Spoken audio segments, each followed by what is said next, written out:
having one or two, I can call them the leader or call them the main guys or whatever, is good enough. It's something because I want to get to other things.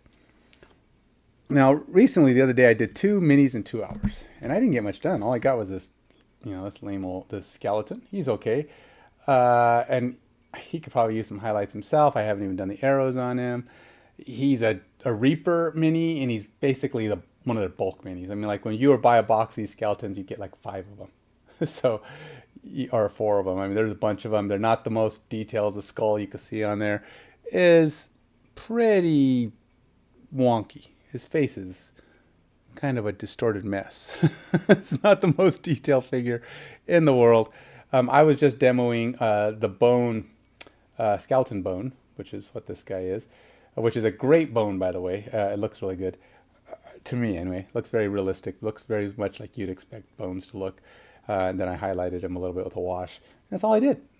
But he and then this character, who's just like a little goblin mage, a hag, whatever you want to call her. I did her also. So part of an hour. And again, a couple of parts aren't even painted on this figure. So I haven't done the spider. I haven't done a couple. So things to do still on those, but they're touch-ups. And I'm not going to worry about them right now. Maybe I'll throw it in so I can call some extra things done during this session. But it took me an hour for each of those. So I'm not fast. I probably could have done another 30 minutes on each of those to get them done.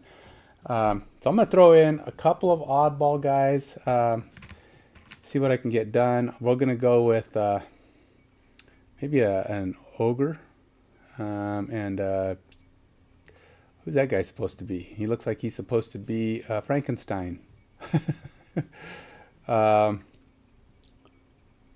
mean, I guess that could be some kind of weird flat top helmet on his head. Yeah, so I don't know. But we'll see. When painting guys, you have to be, when you're painting guys quick, you have to make fast decisions, right? So in that, I thought maybe 2 ogres would be good, just because it would give me a good variety of guys. I mean, I guess they could be orcs. I don't know.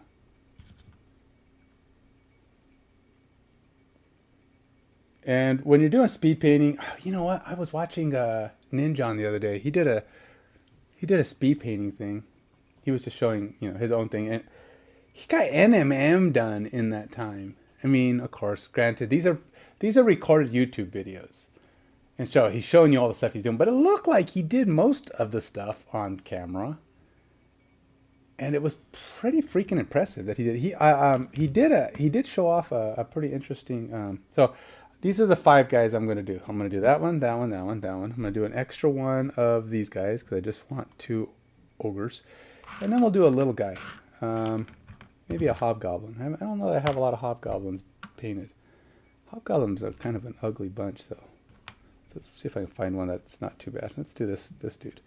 All right. So first things first, I'm going to put some flex iron on each of them because, well, these guys need flex iron. That's how I like to paint my guys, to have them on some kind of a flex iron base. Now, I don't know, my nose is itching. See if this is big enough for him. So this is, I don't know if this guy would be even considered a large, so maybe he should be on a large base. But for now, I'm just going to do him. Man, my nose, stop it, nose. He's on a, I think that'll probably work. Let's just put him on that. These are 32 millimeter flex iron bases. Very small, very simple.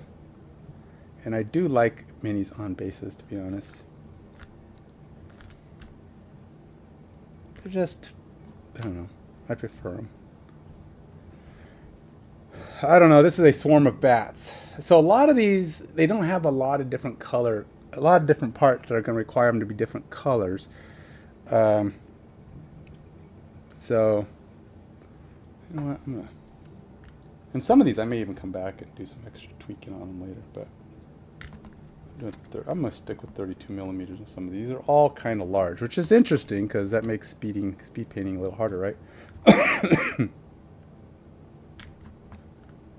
don't have any of my 1.75s here.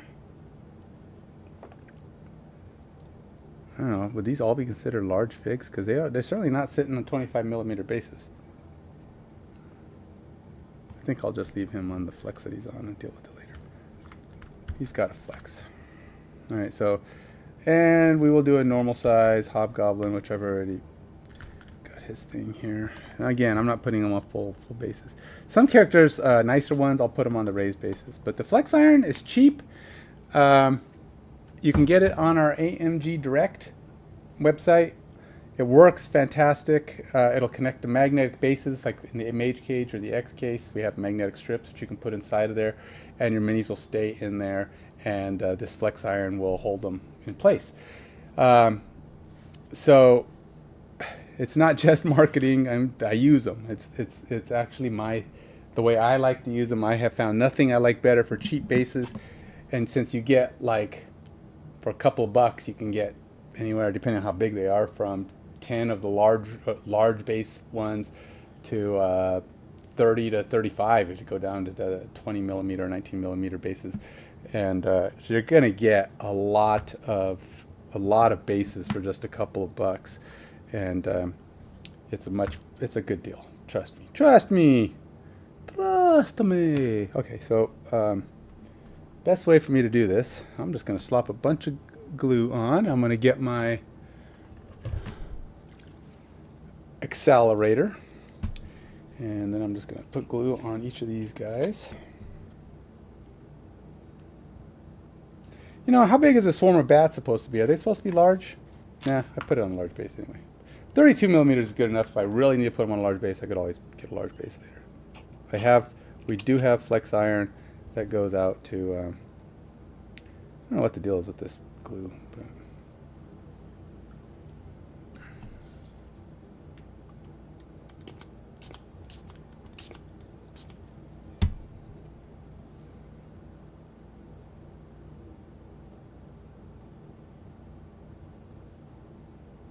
accelerator is awesome stuff, man. I don't know, it dries so fast though, I can't tell if I'm jumping the gun on this, guys. Hoping it's still on there. It looks like it vanishes, but imagine it's still sitting there. Something about it's got to still be sitting there. Makes it look like it evaporated almost the second I put it on.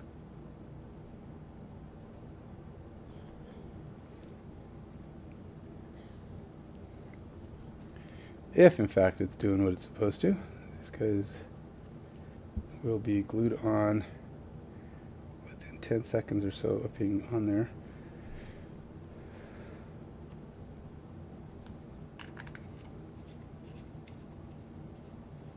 And that's that. I can get to work almost immediately, assuming they glued as I think they did. Like this guy, see, it's already not stuck. Now again, those other ones look like they evaporated so fast. I'm hesitant to believe that it actually glued. But let's start with the bats. Let's see how well that actually stuck. See if my accelerator did what I think it did. Let's get some color for it. I'm just going to go slow on adding it to the magnet. So, bats. What's the obvious thing?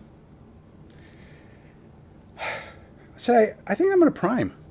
I just feel like they should be primed. Only because it's going to be quicker, and I'm not going to have to deal with the potential that the paint's going to come off of these guys, or that I'm going to have to deal with paint. So I have airbrush here. I'll just go with I don't know. There's different kinds of things I can use, but a good prime would probably be. Let's use my gray primer.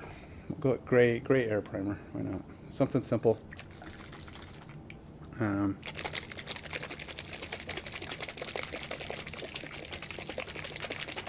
Shake it up good.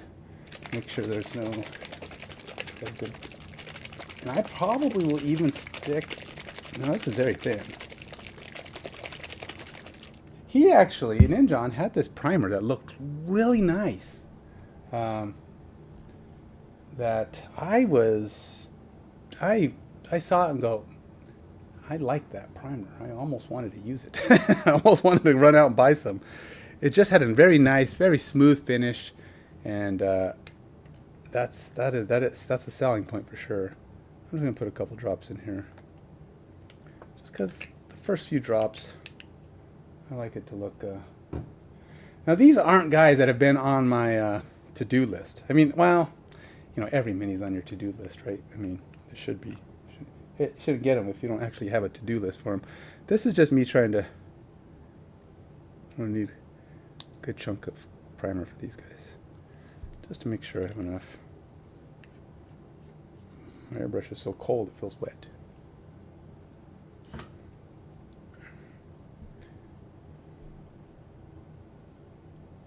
Oops.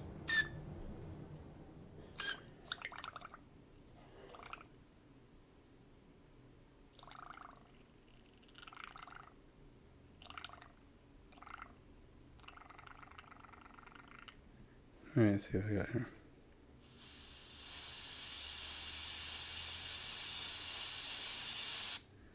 All right, let's do this.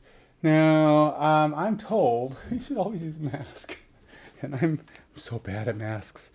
I'm stubborn in that way. I got to do it more often. When you start smelling it, you're like, yeah, I probably should be using a mask. I did finally get around to upgrading my, well, not upgrading, but replacing my magnifying lenses here. This is the first time I've used this. Now, these are a newer version of the same lenses. So we'll see how well these work.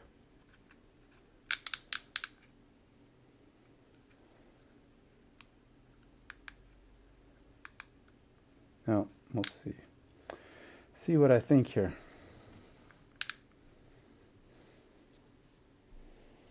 Ooh, very bright, very nice, compared to my other ones.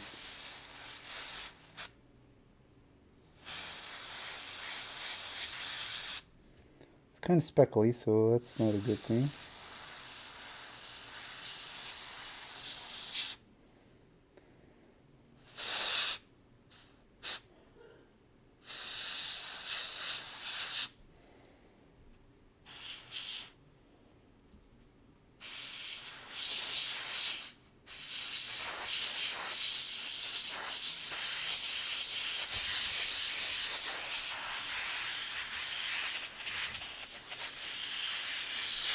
Thing is, when you use magnifying lenses, you have to get really freaking close to see what you're doing. It just turns blurry.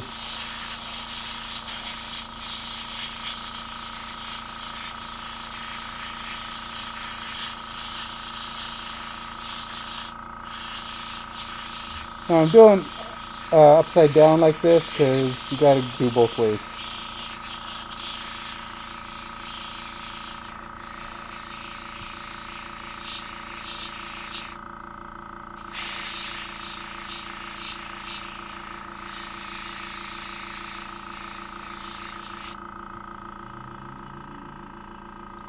And then you kind of hit it from the other side.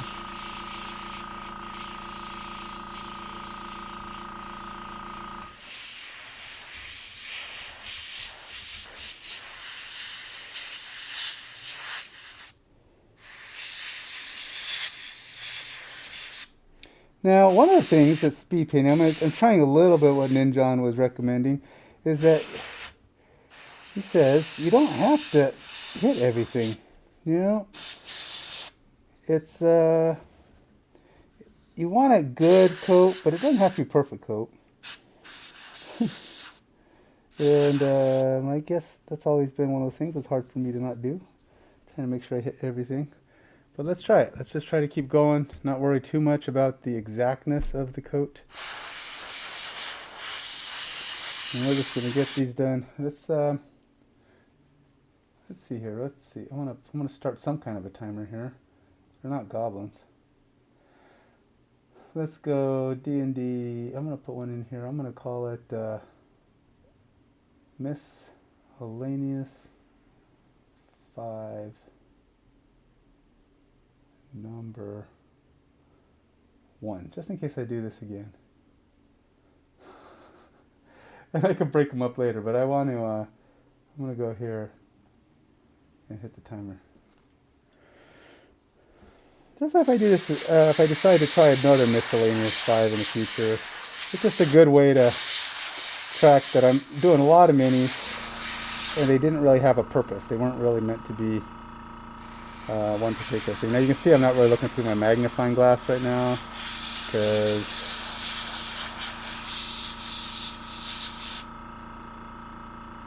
let's get these guys out of the way, because I don't think, can you even see me doing anything? Now you probably can't see much because I have it far away. This camera is not great at varying distances. I had to have fixed focus, so only when I have it picked up can you actually see. And if I pick this up right now, I'll spray all over the place. So I'm just gonna have to hold on, I guess, until that'll have to do for the second guy. Again, I'm not trying to do a perfect primer. We'll see how that goes. Just trying to make it so the majority of whatever I paint is easily sticks. So I don't have this, paint receding, and I'm going to try like he did to do a watered down, not a watered down contrast paint, but a watered down high pigment paint, like a regular game color or something. He has his favorites, of course, ones that he would prefer to use. I'm talking about Ninjon, of course, because I was just mentioning him. And I don't know, came out pretty good the way he did it. Now I'm not using his colors and I'm not using his skill. How this comes out is going to be fully determined on my ability to actually do anything.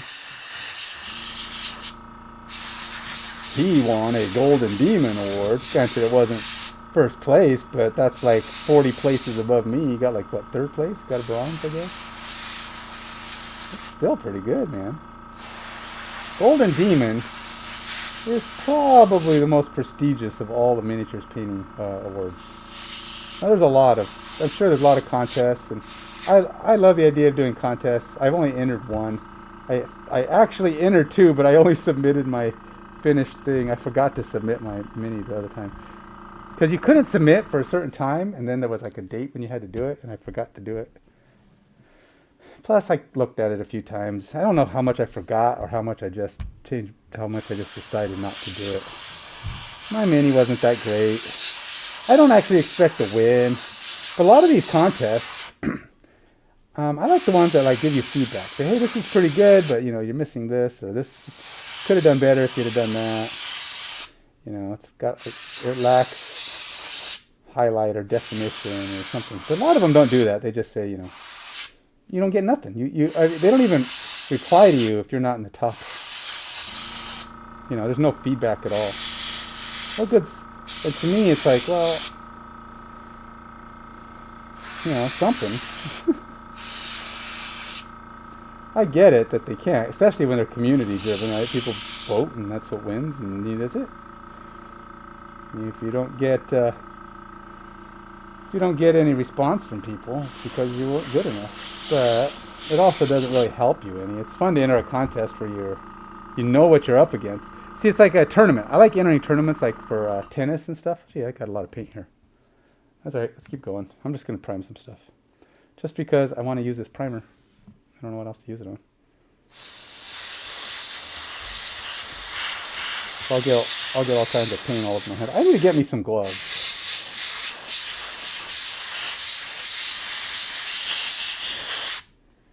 I'm not changing colors or anything here. I'm just going full on gray primer. Just so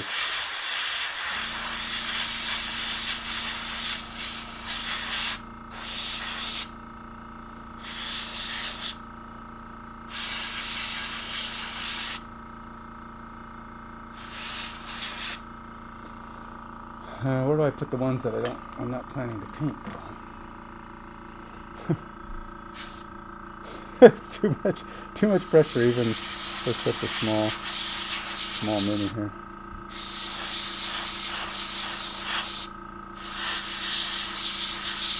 I thought I would go through more than I did. I put a lot of paint in here, I guess.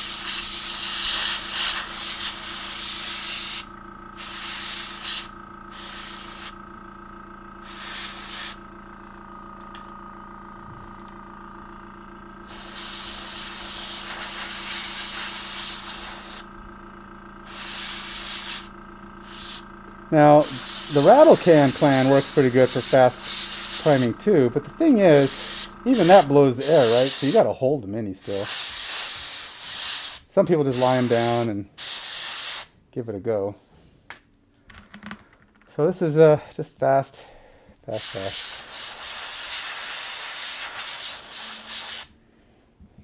isn't zenithal priming. This is just plain old everyday slop priming. Just throw the paint on there, man, so that I can do some quick painting later. If I want to paint these guys in the future, they'll already be primed. Primed enough. I don't know what I'm priming, but that doesn't matter.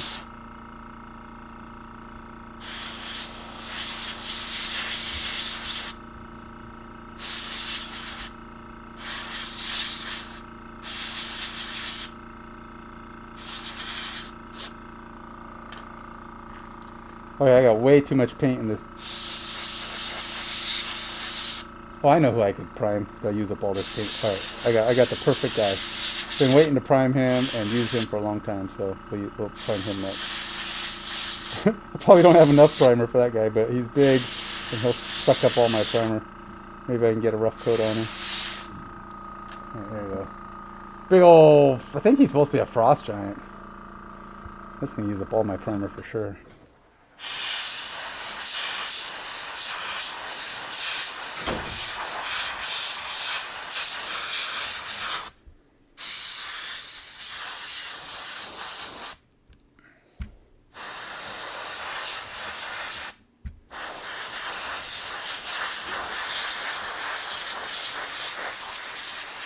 This is a guy I might normally zenithal prime, but really I could still. I could easily do a black upcoat on him and a white down coat, and it'll probably get the same effect.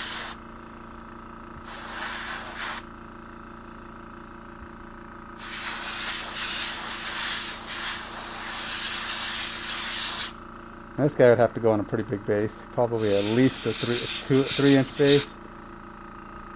So he's not currently, he's not really, he does fit in a mage cage right now, X case right now. So he's not too tall, he's not too wide, but if I put him on a 3-inch base, he would be. I'd have to put him on a 65mm base. Right now he's got flex on him, but that's probably not enough flex for such a big dude.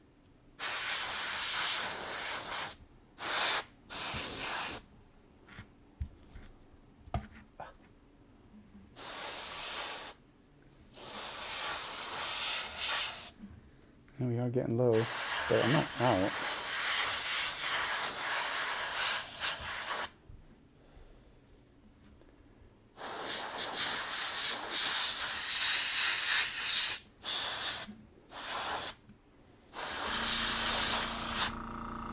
But yeah, there we go. I think this big guy got a decent prime going.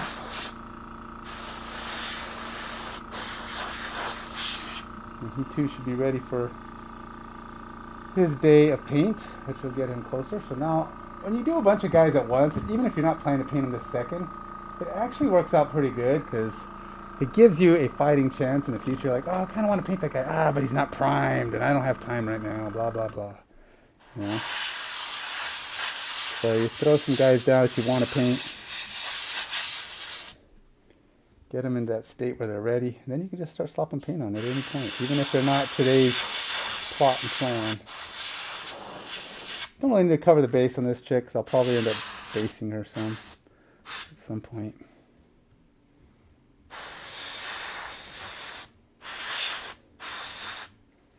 Oh, did I knock her wing off, or did I just not glue it on?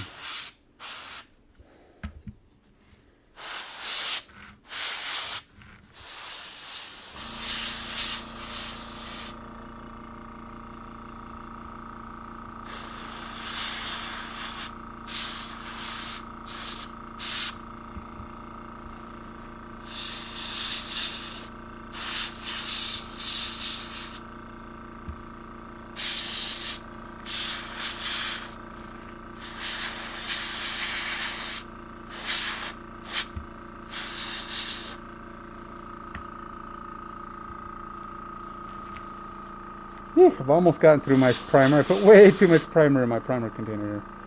But at least I've got a lot of stuff primed.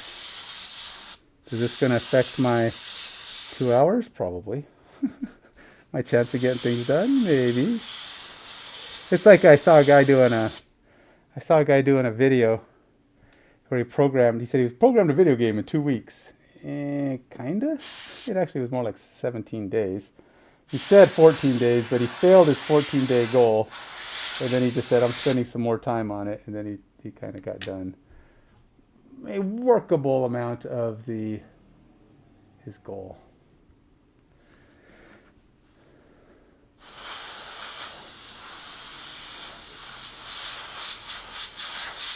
I mean, it's not a full-on game, but he was able to go hack and slash a couple of bad guys in the game. So I'd call it a success for 2 weeks worth of work.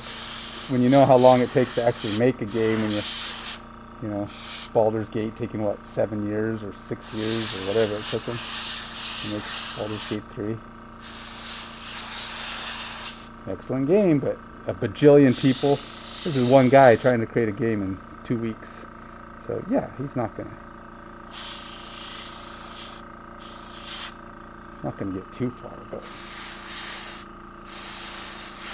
he got some basics in it. And this is from a guy who didn't even know how to program. I mean, he wasn't really a programmer to begin with. So makes it all the more impressive.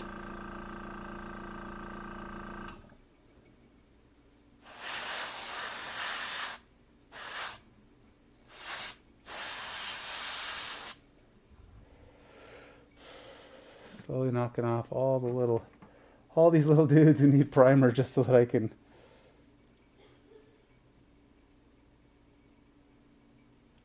paint them. And I wish that more of these companies would use a more rubbery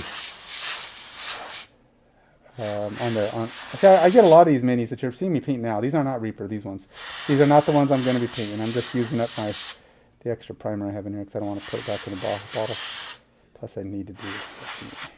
But these are Reaper minis too. Not Reaper, Etsy minis. And they use that hard resin, which is really not great for actual minis if you're going to use for anything. Because this kind of stuff.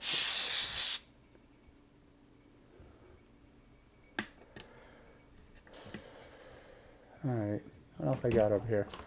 Let's do this base. So I'm really low on primer now.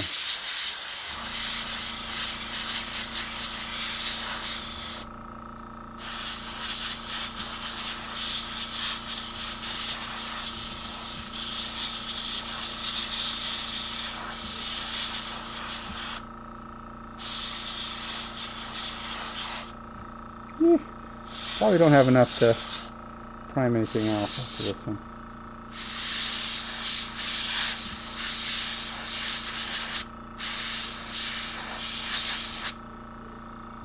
You know, guess I'll have to do. I don't think this guy will get one. Doesn't take much, but to be honest, I'm not sure that guy's not already primed. Pretty gray.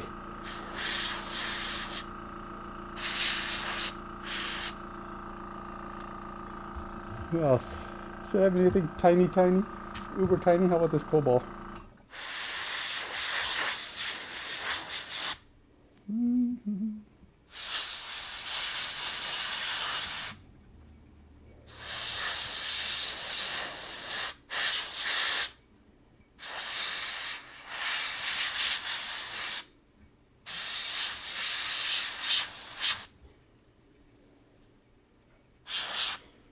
All right, close enough. That's it. All right, so primer's gone.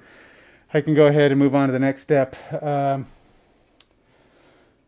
to do some actual covering of minis. Let me clean out my airbrush.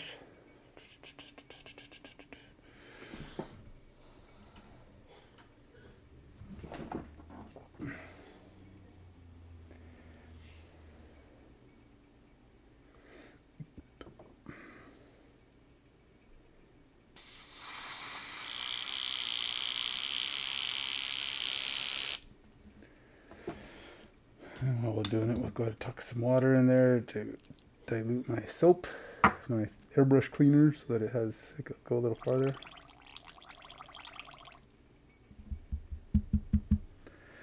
And then, where's my brush here?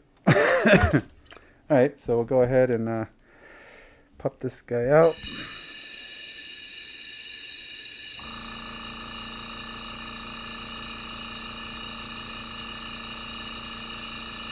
Now, I don't know what the true, I mean, this is non-toxic. I mean, acrylic paints are typically non-toxic. You don't want to breathe them in, though. And as such, I'm not sure to the extent of why. So, I don't know what it is that you're getting. I mean, it's like anything, breathing in any foreign substance, non-toxic or not, something that your body's not really meant to consume. It's not poisonous, but it's probably not good for you. And it is paint, right? I mean, theoretically, if you got paint in your system, I mean, clear, water soluble or not, it's probably not good.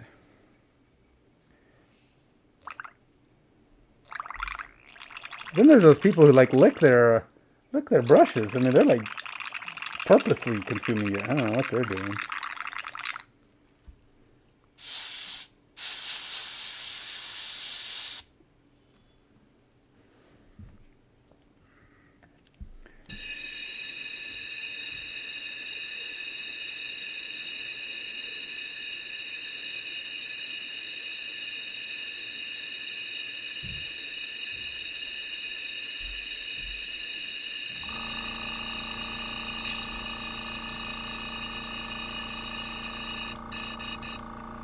Well, it looks pretty clean to me. It's always hard to tell, though. Is it clean enough that it's not going to be a problem? Did I clean out the parts that matter?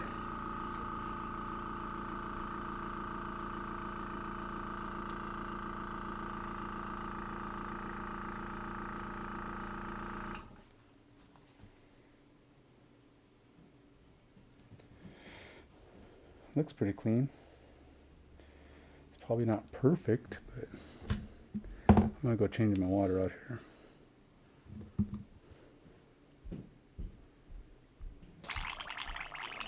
Now, a good sign that things are pretty clean is when you bubble the water like this, it doesn't bubble up.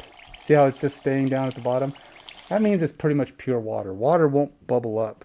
If it's got a lot of soap or paint or anything inside of there still, it tends to bubble back up. Comes back up where it mixes in with the water and starts creating that elasticity in the water that creates the bubbling. If the water doesn't have anything in there to do that, pretty clean. You got a pretty good shot that it's just clean water, or the water is exactly what it is. Hasn't been mixed with any contaminating oils or paint, soap. Now, not to say that having a little extra soap in there is not going to hurt anything, but I think we're good. All right. Next phase. Let's get some paint on these guys. Hopefully, since I was doing a lot of extra stuff, these guys are going to be pretty ready for some actual paint now. The question is, which paint do I want? Now, the Ninjon's approach on this speed painting was, he used, like I said, a really thin paint. He didn't really base coat. So basically, the paint he put on, I don't know why he said don't base coat. To be honest, he was base coating. But I don't know what the premise is that he says don't base coat. Because really, any paint you put on that's going to stay visible is a base coat, right? It's the first coat. That's all it means. But I think he also means that you might be covering it up with, like, say, a black, and you just paint everything black, or everything with flesh color, the drawback to that approach is you have to put the highlights and stuff in. So if you're doing a speed painting, you might do something more like you put in a color that's going to go into the recesses. You're using a very good color that's going to overwhelm your primer, and thus it's going to actually show a color through. But it's going to be thin, pretty opaque probably, but it's going to have a lot of that the pigments, just because of the watered down state, is going to push a lot into the corners, thus creating your highlight already. And you can kind of avoid doing the, or not highlighting, shadow. So let's say for this guy. Now, I look at this guy and I think Frankenstein. But he also could be a golem, which is what I'm really thinking he's supposed to be. Some kind of a rock golem. So maybe I should just go with a rock golem-y color to go simple. And then we'll do like a gold crown, and let's just see what a rock golem. What would be a good color? Let's so I should probably put away some of my paints here, just to kind of keep myself ready for this next phase in a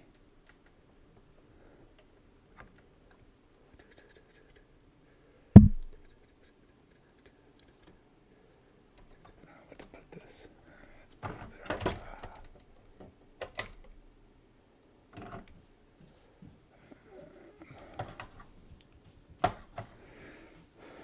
Just get some cleanliness going here. Got my browns, put them away. Green, put it away. Should I do a green? Like a dark green? It would take you more into the Frankenstein approach, huh? Is he big and muscly, or is he big and rocky? That's the question. I gotta be quick. I gotta make my decisions here. I don't have a lot of time if I'm going for the speedy aspect of this.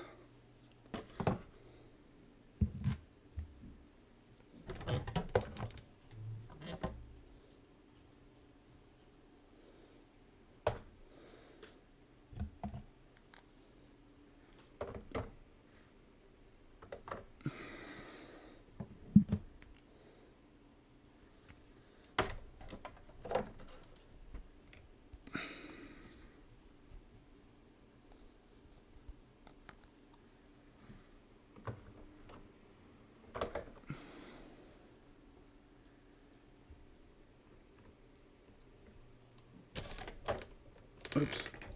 Oh, that's orange. Dang it. I have a lot of browns even after I did that.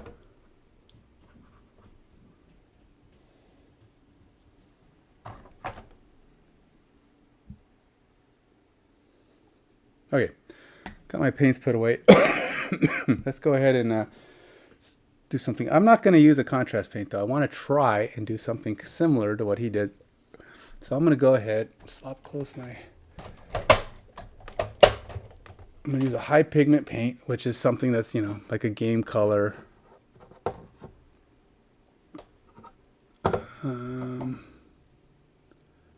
Polished gold? Nope, don't want that. Actually, you know, that might be good for the head. I'm thinking of doing something like that for his head. And then we will go...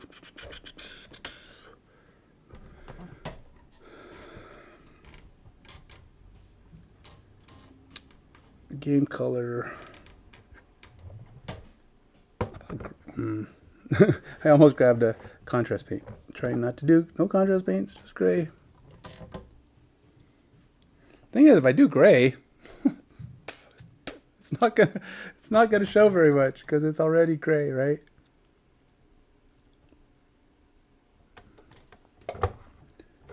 I'm not sure what color do I want to be. What kind of golem could he be? He could be. I'm really tempted to go with a green. I don't know why, because he's Frankenstein-esque, right? Olive, chocolate, leaf green. All right, let's go leaf green. It's going to be weird. It's all right. It's all right. We're not going for too much. I'll highlight it with gray is what I'll do. I'll use a gray for the highlights. We'll see how that works, and it'll kind of bring the green to a grayish state.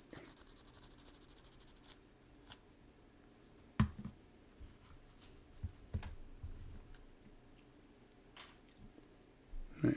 So this is going to require a fairly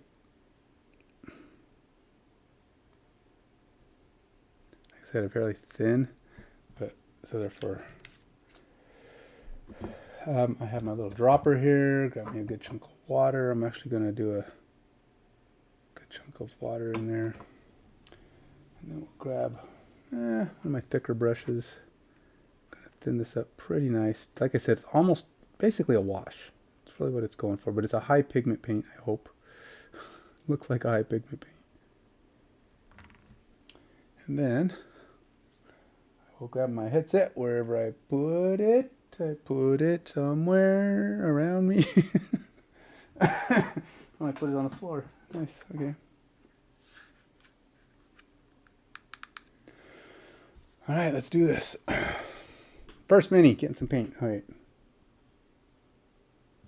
That's actually probably not thin enough.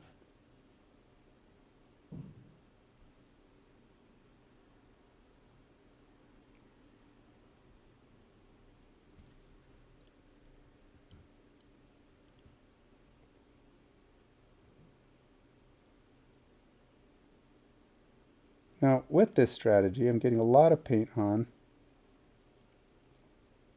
but not worrying too much, like he says. I'm doing Ninjon's plan. So Ninjon, if you're out there, let me know if I'm following your technique. It's basically meant to go really thin. Just, you're basically washing it on with a high pigment paint, allowing it to be very thin, almost like I said, almost like a wash. And I'm not worried too much about how the coverage is exactly.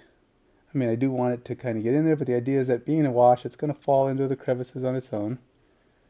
I don't have to overly concern myself with the... I have to kind of go... And it's wet, so it's going to take a while to dry, which means I should have lots of time to work with it. Well, reasonable amount of time. And it is speed painting, so.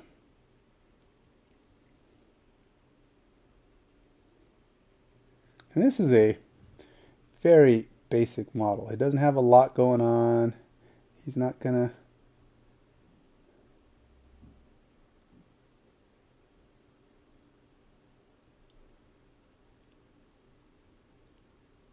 It's not gonna take a ton of time. Actually, you know, I may not even have enough paint for this guy. Well, maybe I will. We'll see.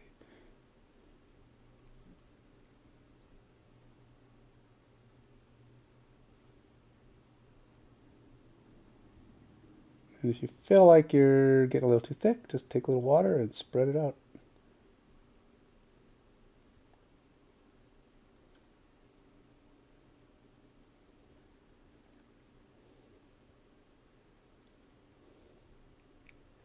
And I'll let him dry while I go switch on to another figure while I do this one. I don't have to do this. Once I get his basic stuff, I'll come back and do the highlights next. But during that point, I will switch on to something else. Of course, you know, there's...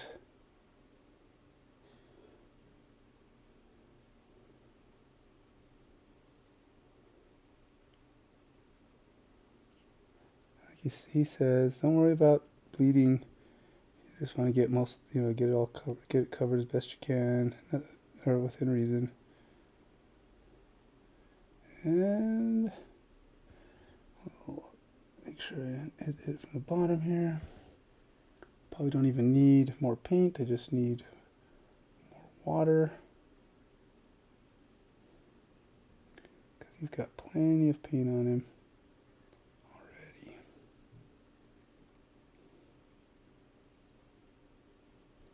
And there we go. There is my green Frankenstein's monster. He looks like Frankenstein. I'm sorry. I know he's probably not supposed to be Frankenstein, but there he is. He's Frankenstein to me.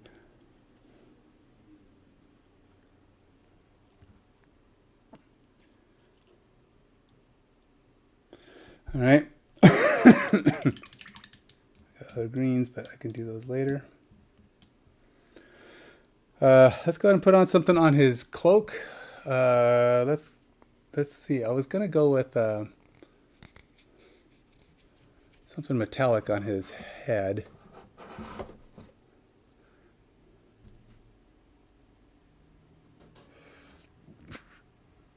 Yeah, I'm thinking he feels Egyptian to me.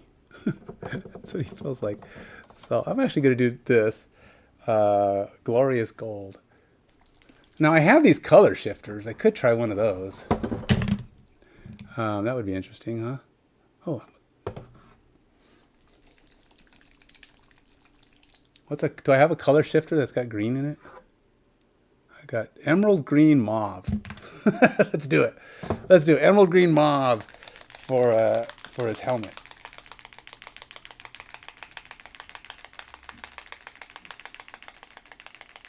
I have no idea what that's going to look like on gray. Some of these color shifters, they basically seem to work based on the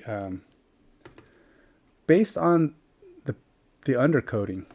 it's like one color they're mauve if they're on white, and they're, for example, they might be mauve while they're on white and then green while they're on black. It's weird. They're an interesting paint. I didn't even get enough paint on there. And I don't know why they call them color shifters. Maybe because, like I said, it's what's underneath them. It's not so much what they're actually. I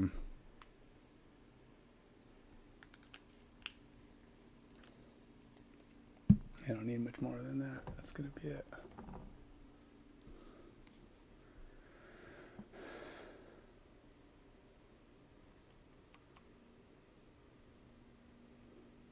I barely put any down. Looks like, but we're gonna put it on his helmet.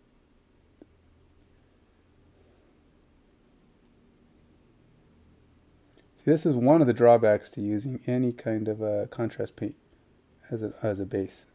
Any kind of a contrast paint as in anything, really. I should probably cover this up with something else first. This is almost like a finishing coat stuff. I may have to go back and use like a... See, there's too much. It doesn't have enough pigment, which is the primary problem with speed painting. Like this. You got to use a high pigment paint. So I did that wrong. We're going to switch back. Since I'm going with a green, I don't know if I have a sparkly green high pigment paint, though. Gold tends to be a green-esque color, so we will use a gold. How about something with a gold color? What is that? Cursed gold. How about cursed gold? Why not? Gold is kind of a greenish yellow. It's got green in it, so it actually works pretty well. This is a Reaper paint. I've never used this particular paint. It's brand new. I just got it. Just got it recently.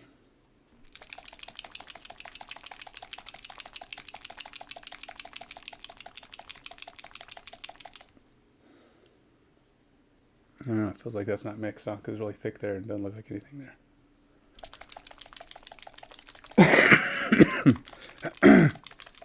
All right, taking too long. Let's get on to this. Let's drop it. Drop your paint, man.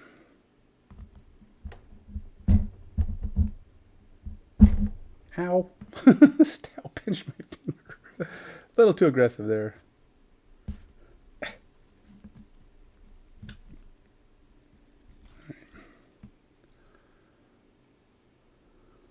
It's definitely thicker. We'll go ahead and I'm going to use a smaller brush for this just because I think I could get a little bit more of what I'm trying to accomplish with less paint. I don't have to get as much paint. All right, let's do this.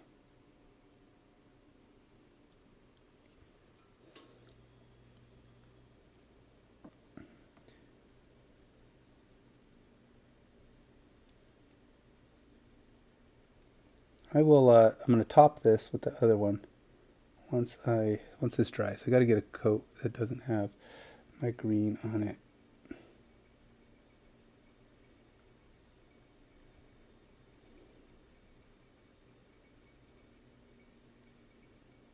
Now, precision-wise, this is probably too precision for speed painting, to be honest, but we'll see how it goes. I don't want to get...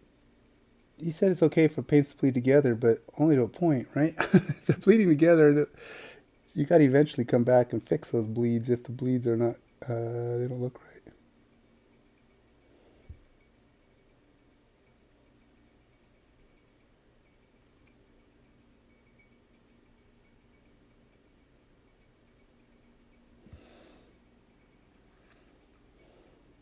At least I think you do.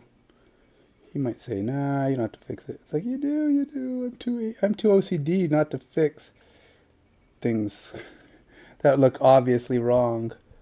Or for me, anyway. I can't let it live. I don't have it's the let it go mentality. I've tried. Trust me. There's things that I am so OCD on. Like I'll see. I try not to notice. I try not to pay attention to things like missing gaps, where the mold did not put a gap in, where it's very obviously supposed to be a gap. It's just plastic, and I'm like, it's not there, Ken. It's not there. But it is. No, it's not there. Don't look. Don't look. And it's like, oh, I can't do it. I end up going back and drilling it out, putting the gap in. That's my weakness. Missing gaps, missing things that just don't look right. Instead of painting them and just going, oh, it could be that color or that color, because it's both. You know, it's in the spot where both of them should be.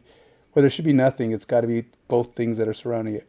And you're like, no, I can't. That's not what it is.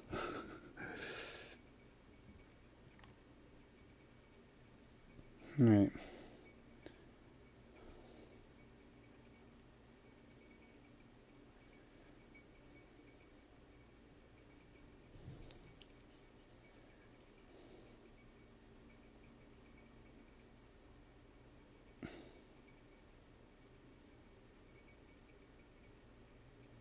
Now, in theory, if it's bleeding over like into cracks, that's not so bad because you can go back and put in a wash or a shade or a shadow or something that's gonna that'll overwrite that or cover that up. But if it's for me anyway, if it's bleeding over to the point where no shade or shadow is gonna fix that, you're gonna be like, no, I gotta go over it. That's me anyway. Some people can do it. They're just like, yeah, I don't have to go over that. Table ready is all you're looking for, right? Table ready to me is just 2 steps down from tournament ready. And what I mean 2 steps is like, okay, I may not put as many highlights, or I may not put as many um, shadows, or call out the details as much, or be so concerned about certain contrast extras, but it's still going to be. That's why my speed painting is not as speedy as some other people, because some people can let go the little imperfections that come with it. So that's why I said on my stream there, it's speed painting, or rather, not as slow painting. I'm gonna get these done in a fairly quick amount of time, but not as fast as you might expect others.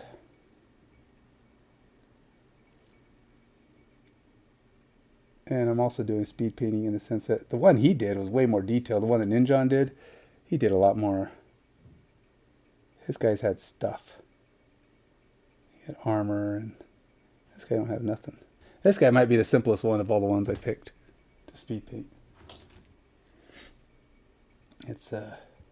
He's got like nothing. He's just got his body and this couple of skirts that could all be the same color.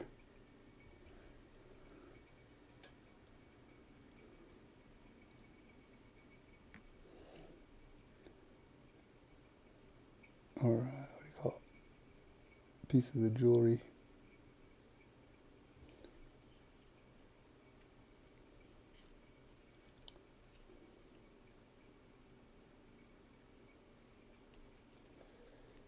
And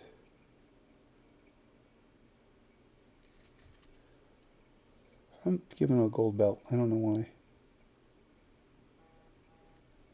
It's like everything about this guy is kind of goldish, and I'm going to go over it with that mauve color once I make sure there's no like green right on it. Okay, so I don't know if it'll even overwrite. It might not even work. That mauve, those color shifters are cool, but they kind of require a couple of coats, and what their effect is going to be is always kind of a question.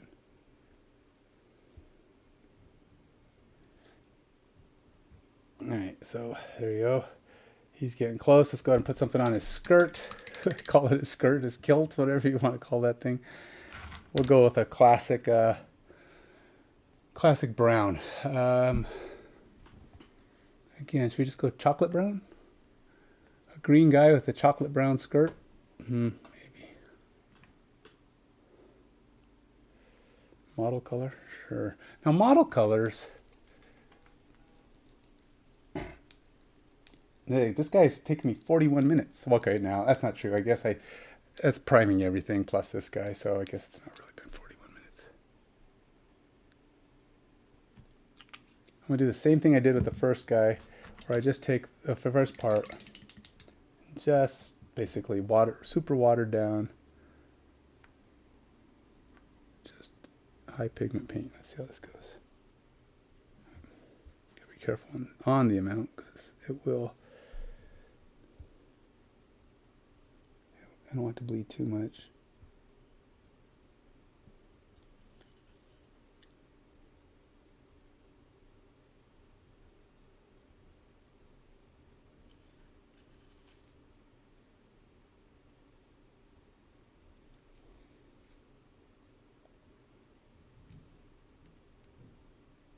I'm going to watch a movie called Fire? Something like that. Something to do with fire something. My wife saw it. I saw the preview for it. It looked kind of good. Tonight, my wife and I are going to watch it.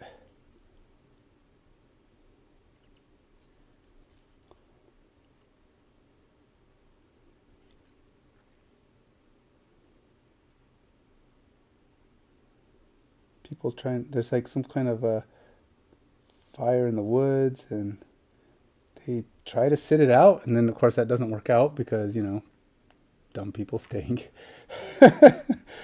Dumb people tell you to evacuate. We don't need to evacuate. Evacuation's for wimps. Like, we need to evacuate. Too late. Fire's already engulfing us. And then they're in a state of run for your life, right? So it's like, well, you did kind of stay when you shouldn't have, but okay. Now we're all going to try to rescue you because, you know, that's what us good servicemen do. All right. All about rescuing the people who are too stubborn to leave when they were told to.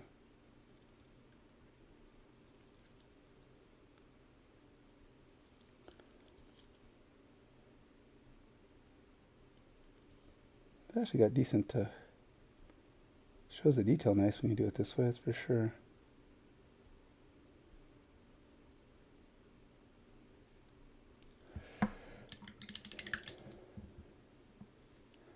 Pick up some of the extra paint here.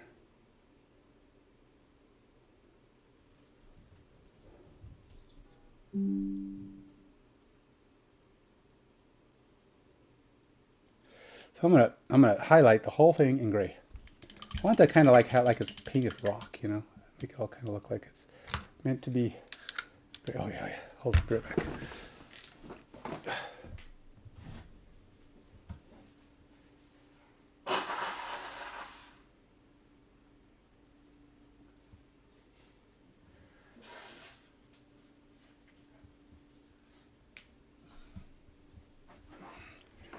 When you're recovering from a cold, it has a tendency to attack you, not expecting it.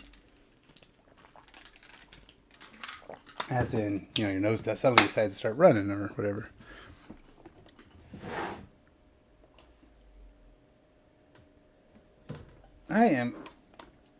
My poor refrigerator is getting really empty down here. It's not usually this empty.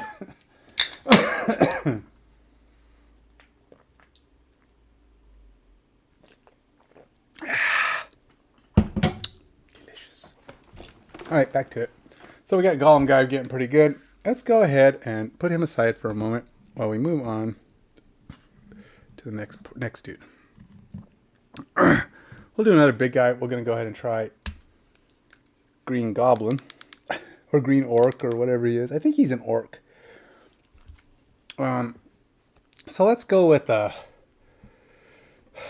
let's do. I want to do a black. Let's do a black. Now this is going to be a really maybe this weird corporeal shadow. What is that? That kind of looks like a good color. I don't know what that is. Corporeal Shadow looks kind of like a, I don't know, purple black. I don't know. What is this other one? This is another new color I have here. Nightmare black. Nightmare black. That seems really dark. I'm not gonna go that black. I like this. I think Corporeal Shadow might be good. Let's try it. Now we're gonna do both these guys in the same skin. They're both orcish guys, and we're gonna do the same color skin on both of them. So this will be a brother orcs paint job. So I gotta do both guys with similar paint schemes. Get in there.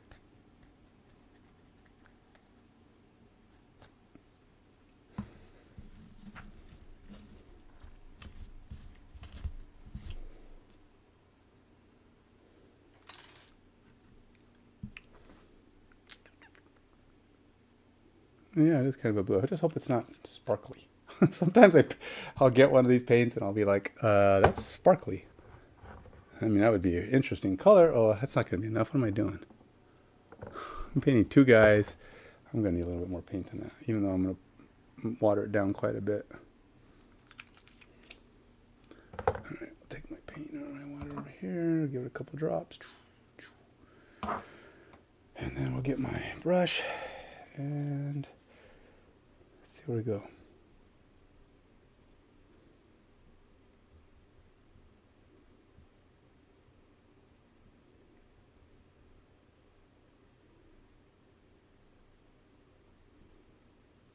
Right. All right, so where's his skin? We're going to try to do all his skin in this color. Oh, it is purple. That's right. It's an orky blue-black color. I don't know. Corporeal Shadow. Interesting. I'm going to try to get all his skin. Now, this is going to be an interesting guy because he's going to have a lot of different colors, or at least more colors on him. So it'll be interesting to see how speed painting works with this guy. And this is going to definitely be one that has some bleed over. I'm going to try not to get too much, but obviously you're going to get some. How can you avoid it with so much detail? And these speed painting guys that are a decent amount of detail is going to be, well, it'll be an experience, to say the least.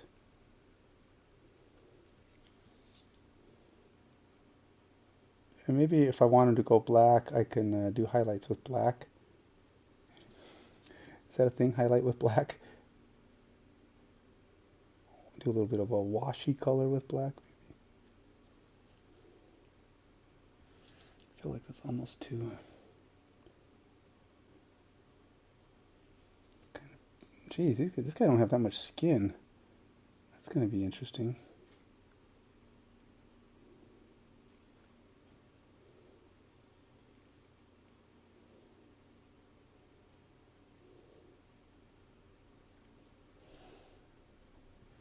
It's like it really wasn't supposed to be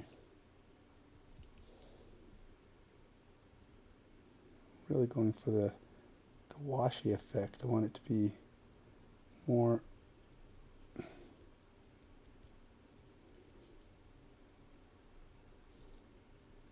Can't really tell. I don't think I got a good, to be honest, I don't think I got very good coverage on my priming with this guy. That's probably not too good either.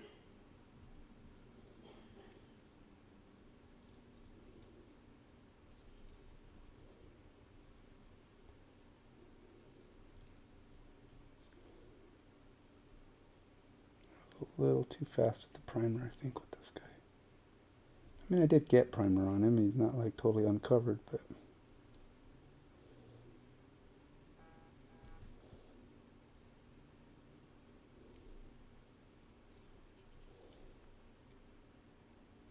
He's got a lot of furs on him, so don't know how that's going to work out.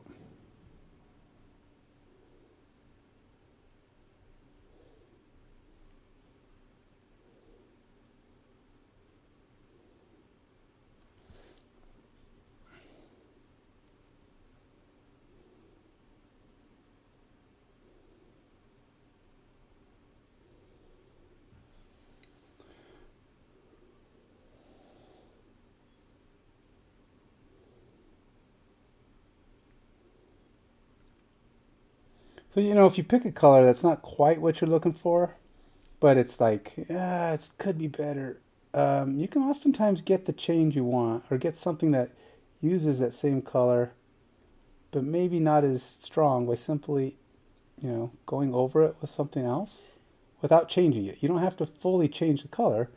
It's like say, if this is a little too purpley for me or whatever, I can just go over it with like a black and it'll darken it up. Wash it with a black wash or something.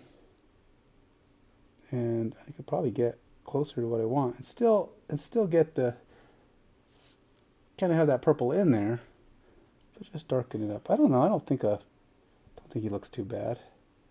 But yeah, he might be a little too blue.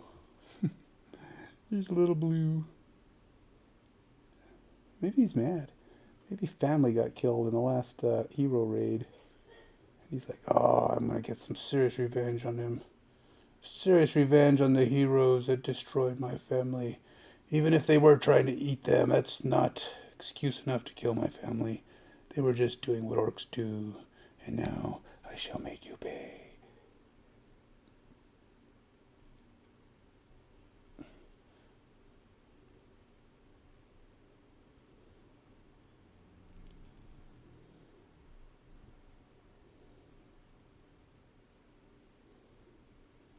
Your heroes take things way too personally. Okay, so I'm not sure where does he have skin on his?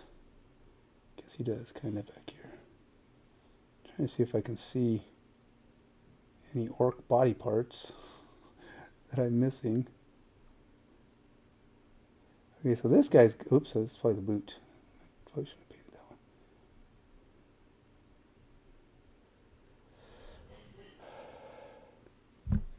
Yeah, but he don't have a lot of, there's not a lot of flesh on this guy, which definitely makes it interesting to paint this guy.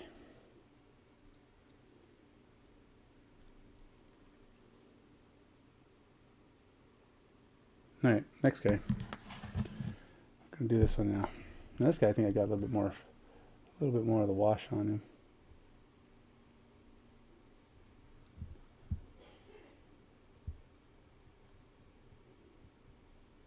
And he's got more flesh too. Equally as angry looking though. Orcs do tend to have an anger about them. It seems like we kill, we munch, we eat. They do tend to eat their prey, right? That is an orc thing, right? They don't waste people. They don't waste hero meat.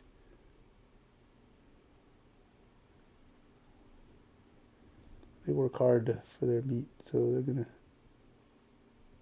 kill it and savor it.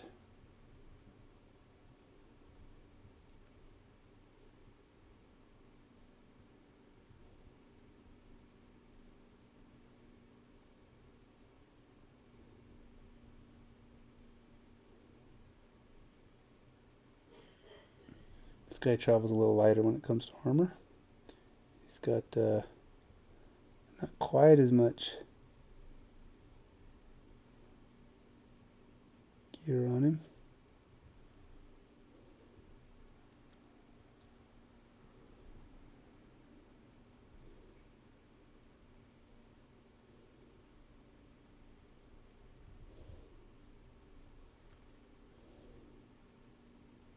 Now, some paints don't take well to acting like a wash. It's just a thing. So we'll see how this one pans out.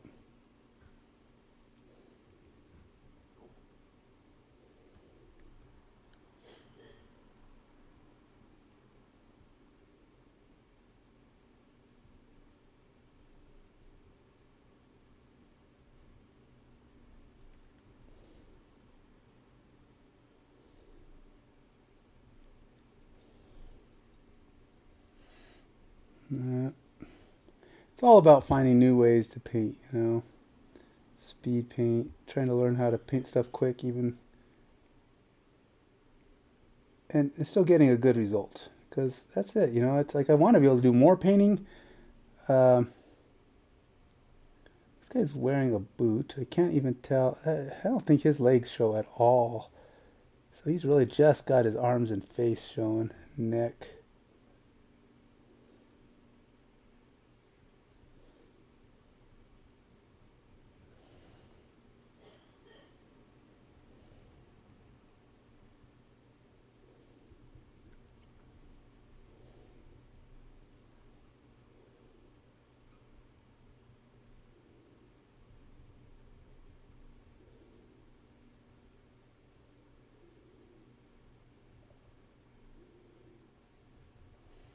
All right. So we got quite the purple people eater here.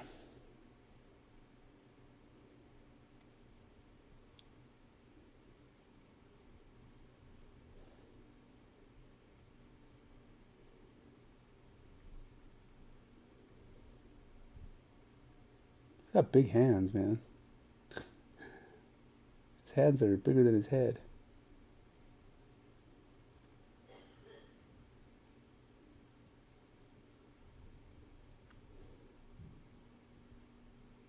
His hands have no trouble wrapping around his sword.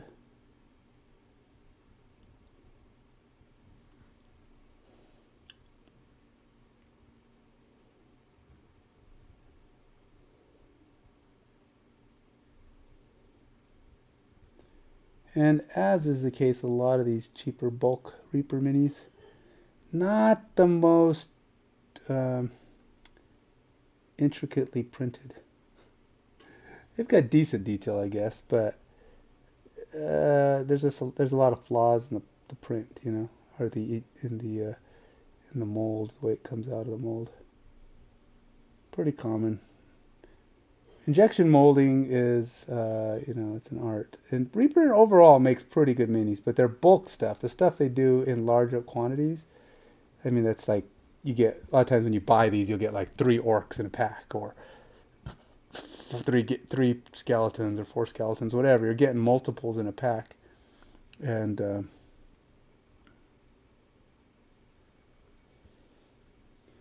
it does tend to mess with your... I'm going to do another one. This is a guy that's not on the docket, but I'm doing it anyway because I have the paint. I have the paint. It's like having the power. I have the power.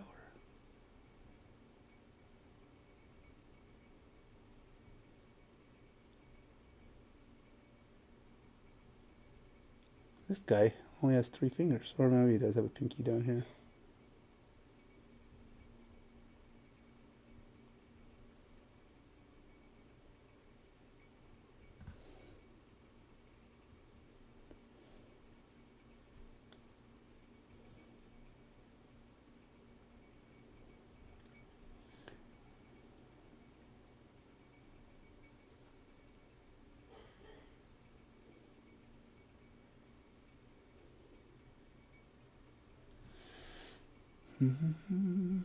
I got a lot of purple paint. A lot of this corporeal shadow. So I'm definitely gonna know. I should probably put one of my. I was thinking about doing like little paint sample things. Like if you're ever wondering what does this paint look like, and then I was like,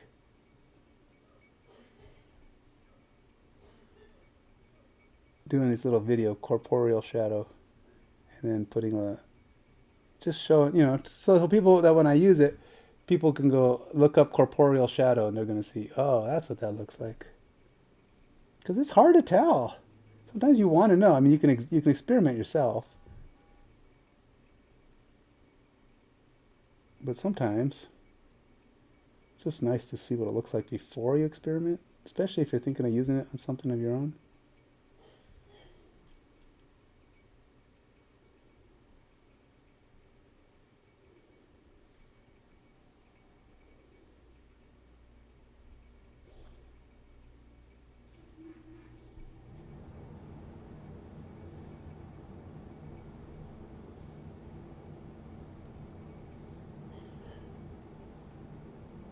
Alright, what else we got here?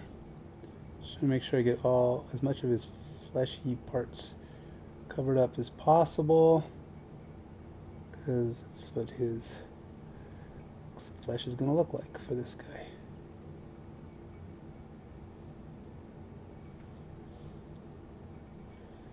Does he have any legs showing? Maybe. A little bit behind. A little bit behind his leg there. His armor. Can't see it there.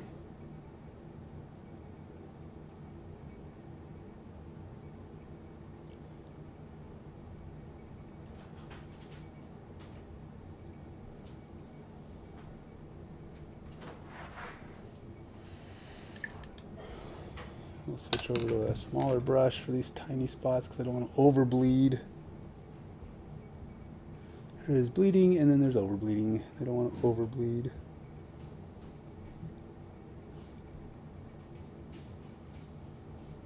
Now this is a pretty decently pigmented paint, so it does kind of behave the way you want. It kind of goes into the crevices and cracks and kind of covers up well, but ultimately nothing's perfect, right? And then he's got his armor is weird.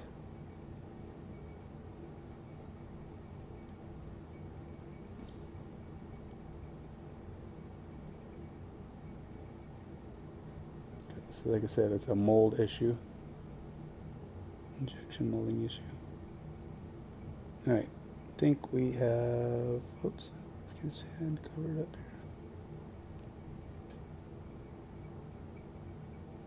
here. Alright. Okay, so there you go. There's a squad of orcs. I got way more purple paint than I wanted to, but I don't want to focus on these orcs too much. We got to get them. We got to get them some progress. So let's go back to my golem quickly. I think he's a golem, and we're gonna take my recently mixed up, shaken up mauve. Did I put it away? I guess I did. My mauve green, emerald green mauve paint. And just drop a couple of layers on there. Try it again. See how this covers up the gold. Now this is intentionally, I'm going to try to see if I can do this in a fairly... Now I just wanted to give his gold a more green look. I don't really... Now the other way to get green is you can... they have some... Vallejo came out with a metallic medium. You can add to almost any paint you want, and it will pretty much make it metallic. Now when you're doing speed painting, unless you're Ninjon or somebody of that level of painting skill, non-metallic is a really challenging thing to accomplish. Non-metallic metals for speed painting, it's a time-consuming process. I do not even know how to... I failed at my first attempt. I tried to do non-metallic metal on my Asana with his red armor. Did not come out quite right. I mean, it looked okay, but I was not... but I didn't even realize Ninjon was doing it. He was sitting there zipping through and just tapping some paint on, and I'm like... When he was all done, I was like, wait a minute. That looks like metal. He did non-metallic metal in speed painting. I was like, holy cow. I didn't even see him do it. I saw him putting the paint on, and I'm like, no. I didn't even realize he was doing that. I thought maybe he was just putting highlights on, and then when it was all done, I was like, he whipped up non-metallic metal. That's what happens when you get good at something. You can just whip it out, man. Apparently, even at speed. It's not fair. It's not fair, man. There's people who are so good at stuff.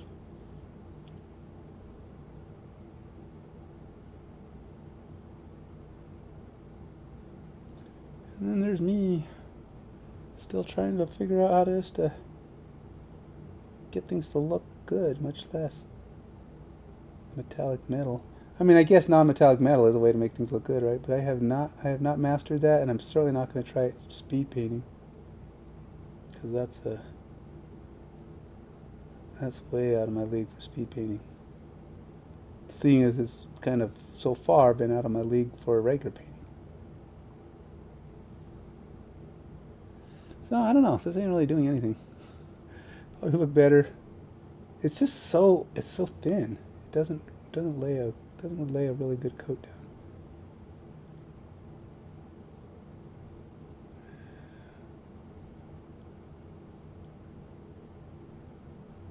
Guess we'll see in the long run how this works out. I'm putting a couple coats on.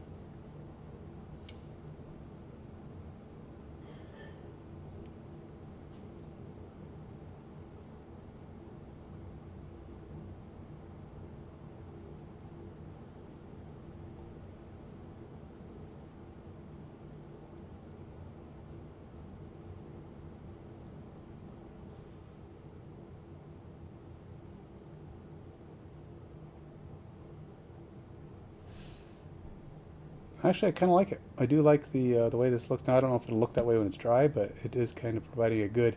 It almost has a highlighty, reflective state kind of thing. We'll see. We'll see how that holds up when it dries.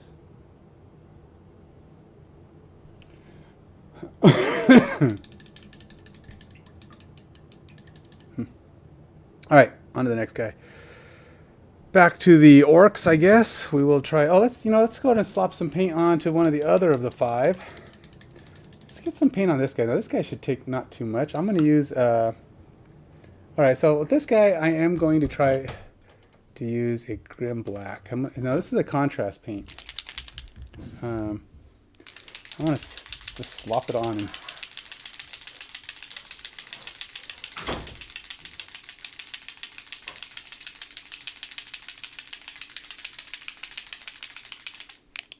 And this is one of Army Painter's 2.0 colors. Oh, what the heck, man. All kinds of crap on the nozzle here.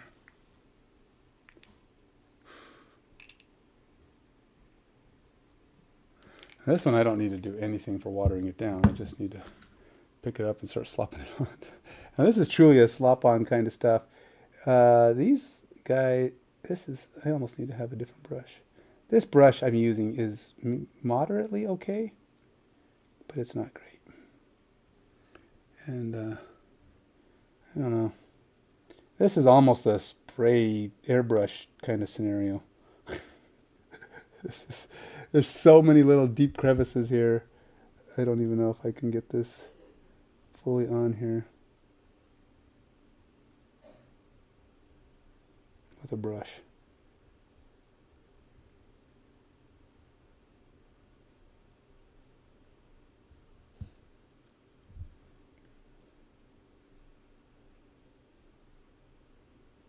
Then it's like, how do you... It's still just going to look like a black... We'll see how the highlights come out when else is done. Because it just looks like a black blob. It goes from a white blob... I went from a white blob to a gray blob to now a kind of black blob.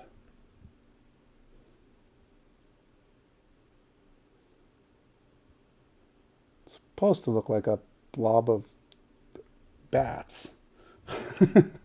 And we'll see when it's all said and done if it looks like a blob of bats or not. Now this is, like I said, it's the contrast paint. It's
Um, Man, there's a lot. Like just when I think I'm kind of close, I go, "Oh, there's a whole area I didn't do." There's just so much white on this guy.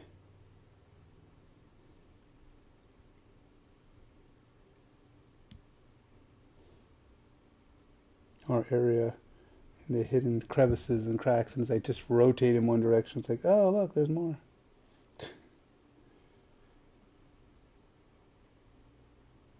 And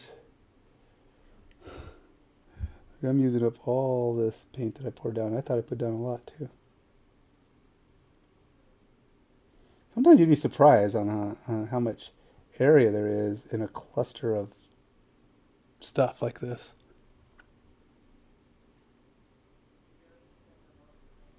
Not a, and the fact that I've seen people paint stuff like this and actually get it to look cool, because you gotta in order for it to work, you gotta be able to tell it's a bunch of bats, right? And ultimately, it's the only way it really comes through.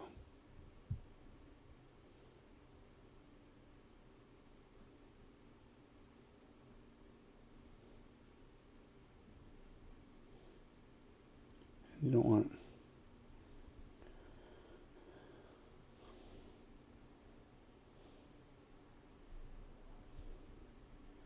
You look at it from all the different angles, and you're like, oh look, it's a whole bunch of area I did not get. And I'm using wet paint, so it's basically falling into the spots, but there's just so many spots. I just don't always get them.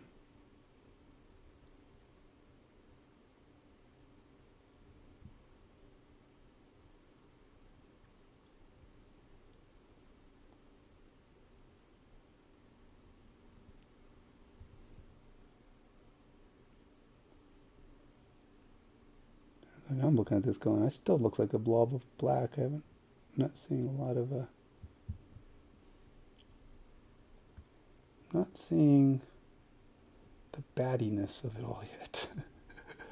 It's like, how do you make this thing look like bats?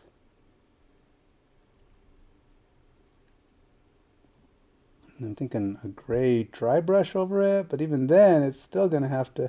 I think at some point you have to go through and basically try to paint the eyes on all the bats, maybe, if you can see the eyes, because I'd imagine they're pretty small. I don't know how these bats even exist. Where'd they come from? They coming out of this gravestone?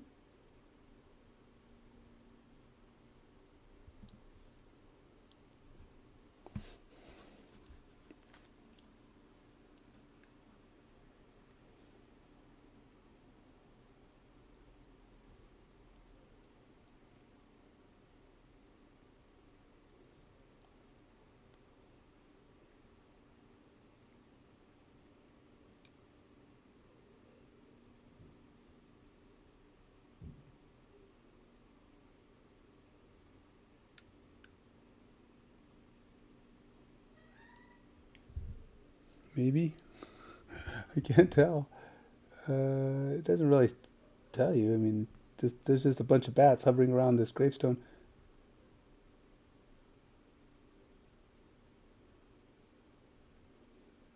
And yeah, they're the person in this grave must have been pretty batty. Yeah, I said it. You know, you got it was just there to be said. All right, well, I think I officially covered all the bat stuff. I don't think there's any more white or primer for the bats. Still looks like a mess. um, so you're gonna, I think you almost have to go through and put some highlights on all the wings, calling them out, making them look like they are actually individual things. I don't know, maybe some top-down gray stuff. I don't know.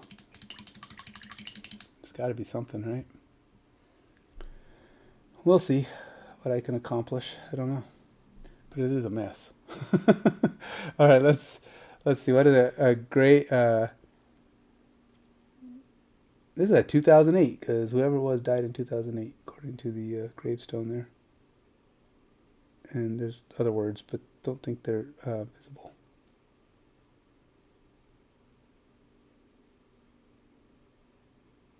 There's a skull in the ground. Oh, there's even some skeleton-y stuff. Oh, gosh, that'll be fun to paint. Kinda. There's a skeleton of sorts in the ground here.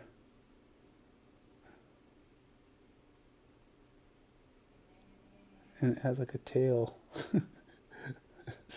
It's gonna be fun to paint. Let's actually take some of my... I have this other brown contrast paint here. Let's just slop this down around here.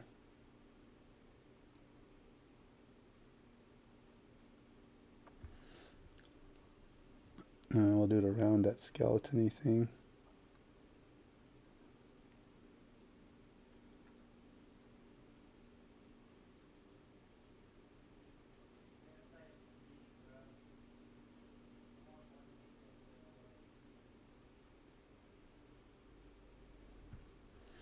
I don't have a lot of this, but you don't need a lot of gas because a lot of this is pretty much...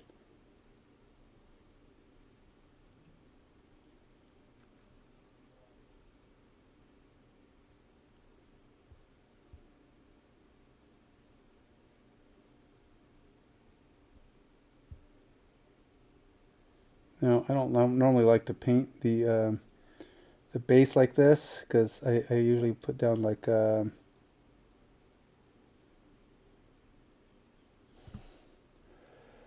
let's see how much I can get down if I use my fine brush. What I typically will try to do is fill the thing up with some kind of plaster or other basing material so you don't see the flex iron base.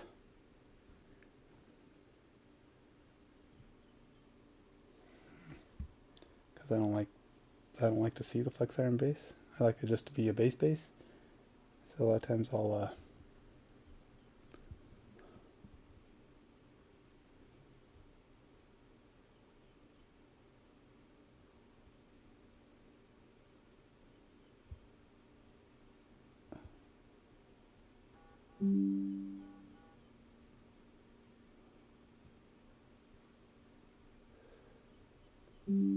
there's like some kind of thing going on here. I can't quite tell. So I'm just gonna have to paint around it. I don't know if there's like a dead animal here or a dead...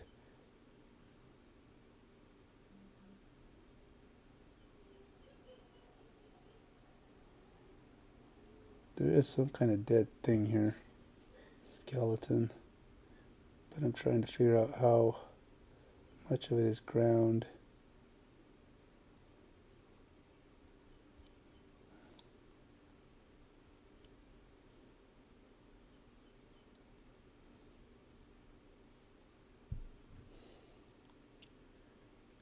And is this a skull too? Kind of looks like it's supposed to be a skull of sorts.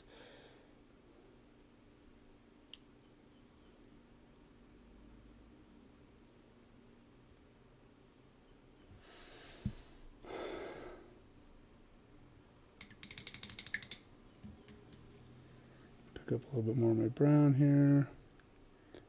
And just make sure I get it pretty much covering up this entire thing.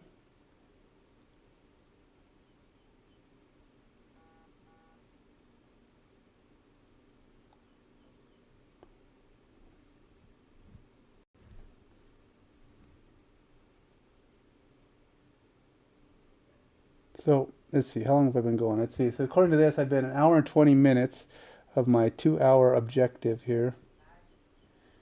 And I'm making progress, but I haven't finished anything. But all right, so what would be a good color for my gravestone? Gray is classic, right? Let's go with a Grave Lord Gray. Another contrast paint. I know I'm not doing everything like I said I was going to do, but it is speed painting, so...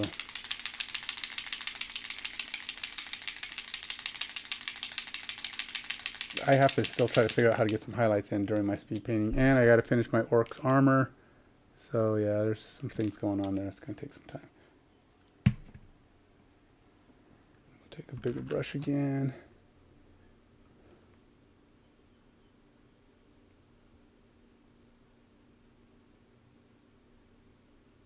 This isn't much different from the, I mean, it's a lighter version of the black I put on, but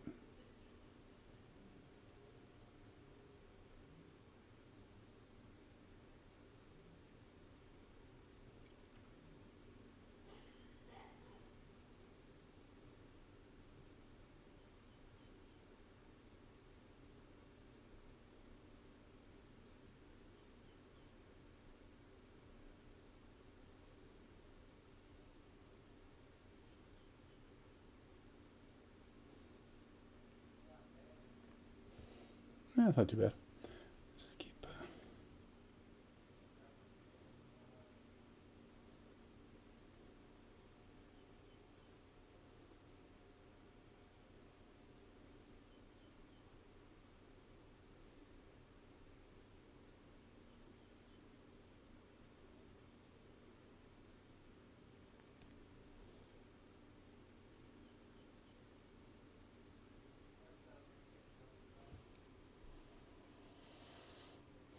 I don't know. Actually, not too bad. All right, so we will go with my skeleton bone on the skeleton stuff. Where's my skeleton bone? I put it away, I guess. Trim black, chocolate brown, and skeleton bone is right. It is here, I think.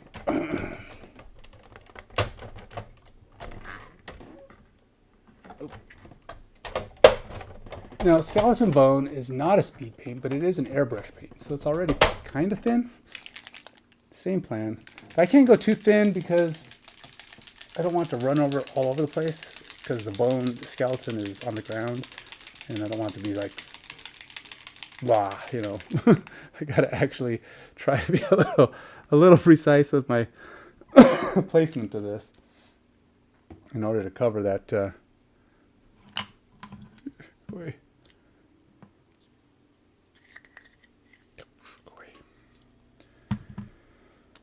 All right, so a little precision gonna have to be required here, and I don't want to,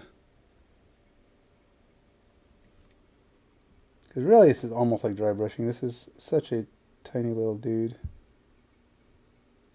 I don't even know exactly what his situation is.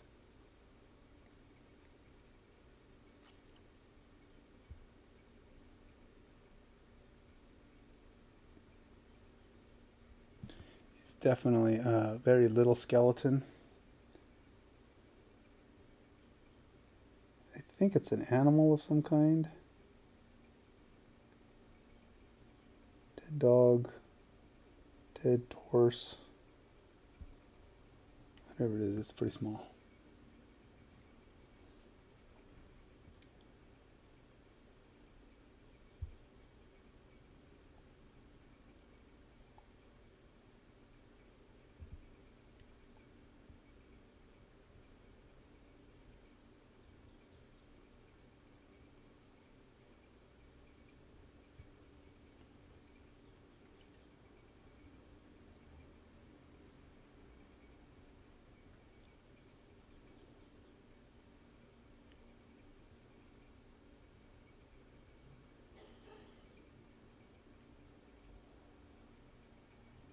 Well, again, this is skeleton bone. This is one of my favorite skeleton or bone colors, just because it's kind of is the least work in making it look like bone.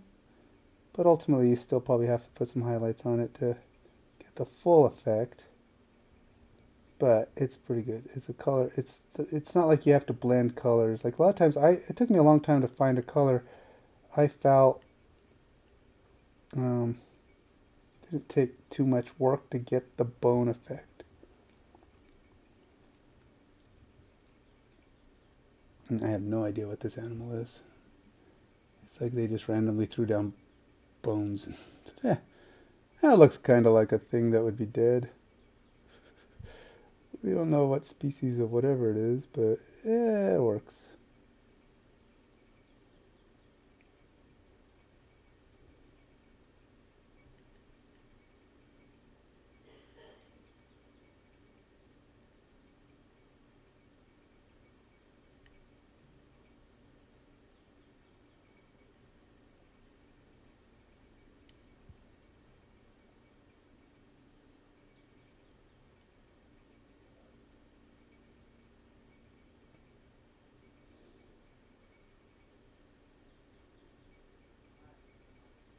I'm just trying to get as close to the full thing as I can.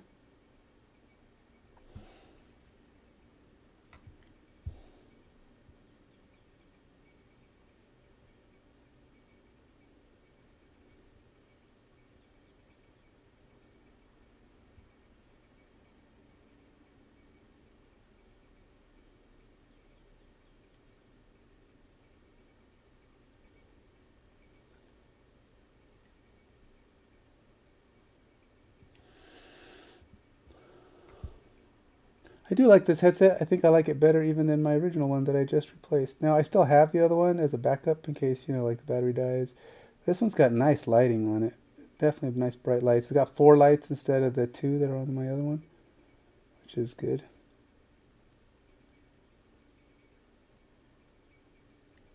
So, I will say this is a pretty good headset. So if you're curious, it's a Yakutsun. Same brand, actually. They just made some tweaks to it. And this is a rechargeable one, which is to me important because I don't want to be messing with batteries. Plus, batteries add weight, right? It's like more weight.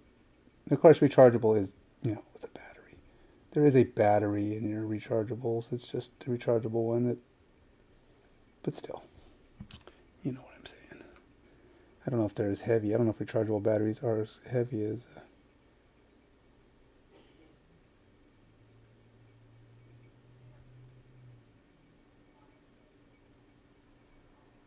Another skull here. I'm not sure why. I mean, it's like nobody's curious why that grave's got skulls and dead stuff around it.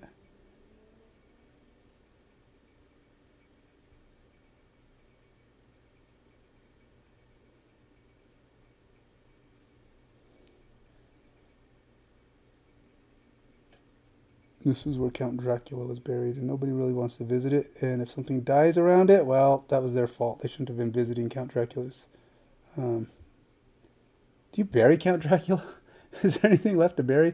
If Count Dracula actually died, would he actually be buried? Because he had to die through a pretty gruesome way, right? I mean, besides, if you killed him, would you allow him just to be put back in the ground? I mean, you'd want to expose him to the sun, melt his body, whatever it takes. Because I'm pretty sure you don't want to take any chances with that guy coming back. He's not known for being, staying dead.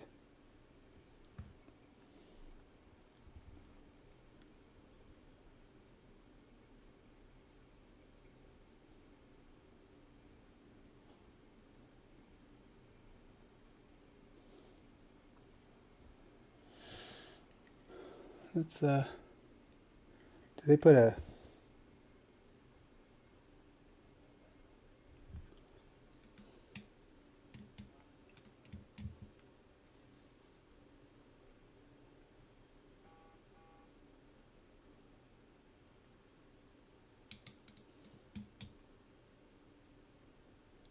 some extra paint here. I'm soaking it up.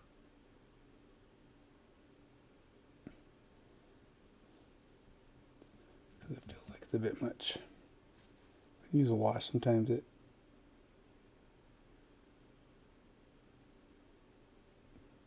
can, in fact,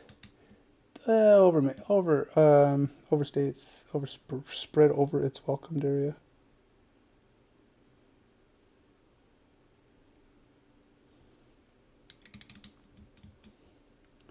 Now just do a... I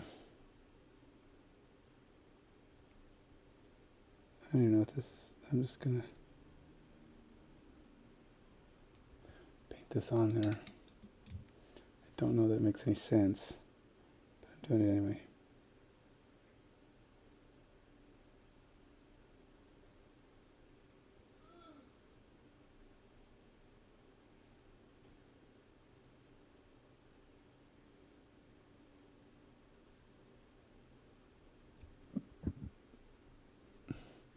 Would the wings of a bat actually have skeleton?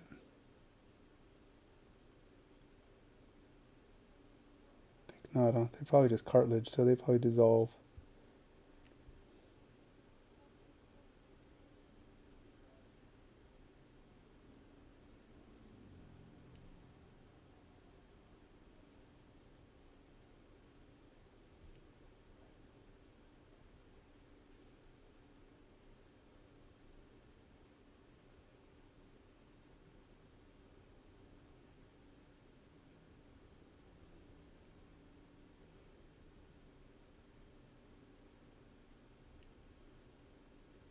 I've thought about doing a giveaway, painting a mini, and giving it away. But I was, to Patreon backers or something. But I only have one, and that person doesn't even reply to any of my emails. I tried to do a mini for him, or that her, or whoever, and they never replied. So we only have one Patreon backer. It doesn't make much sense. Once I get more backers, I'll start doing stuff like that. It's just to give them something.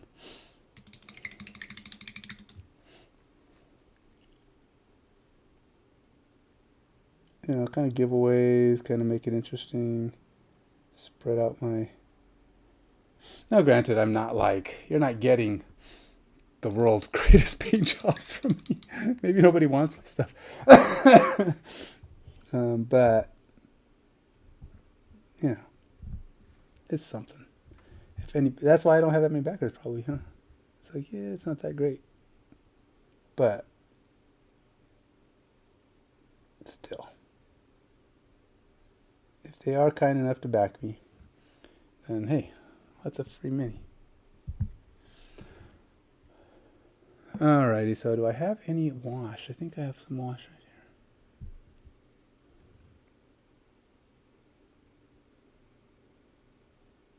I don't even know what I got left in my...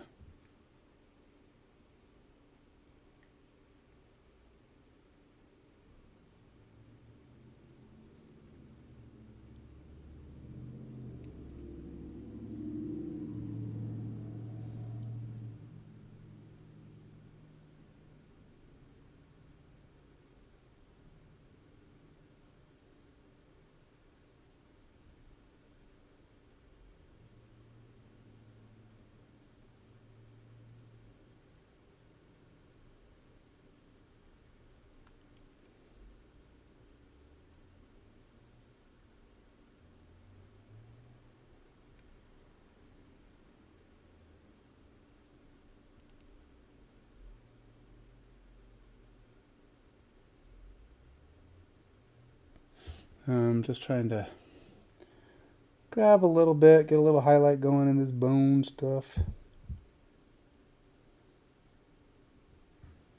want to get too much. It'll be wet.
There we go.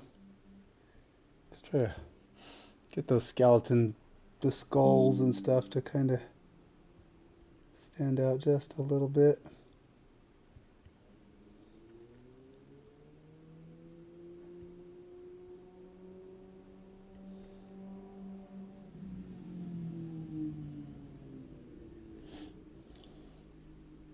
This one up here, probably should just do it with a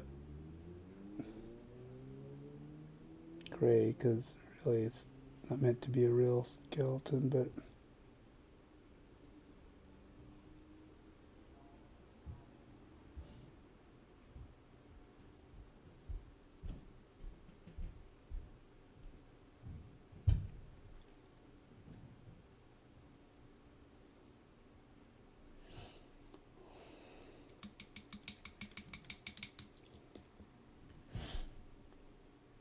Alright, so let's see. Now we got to figure out how to get those bats to look like bats. But, yeah, let's move on to the next guy for a bit. Now we have these guys who could probably use a significant upgrade in their armor coloring. So let's go with one of my favorites. We're gonna go with Wasteland Brown, which is also a contrast paint. I know. It's going against my... The thing is, contrast paint is so good for leather. It is like one of the best leather colors. I don't even know what all these little things he's got hanging off of his armor is.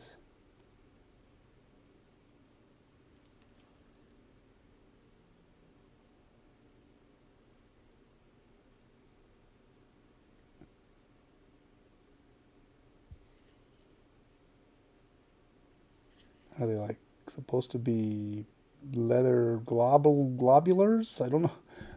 Globulars? Leather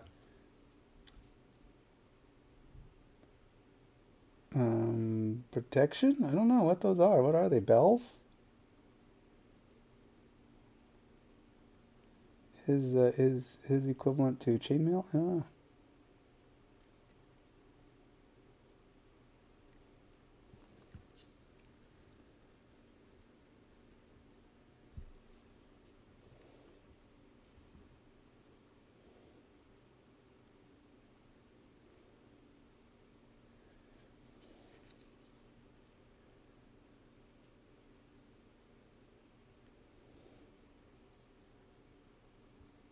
He's not really wearing armor. He's wearing chain.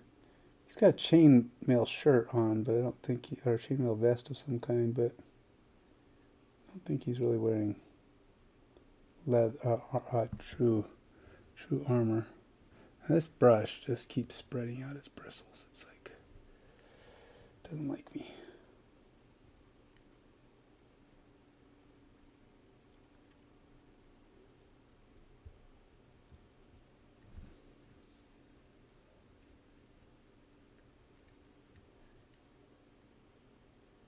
Now this is an express paint from Vallejo.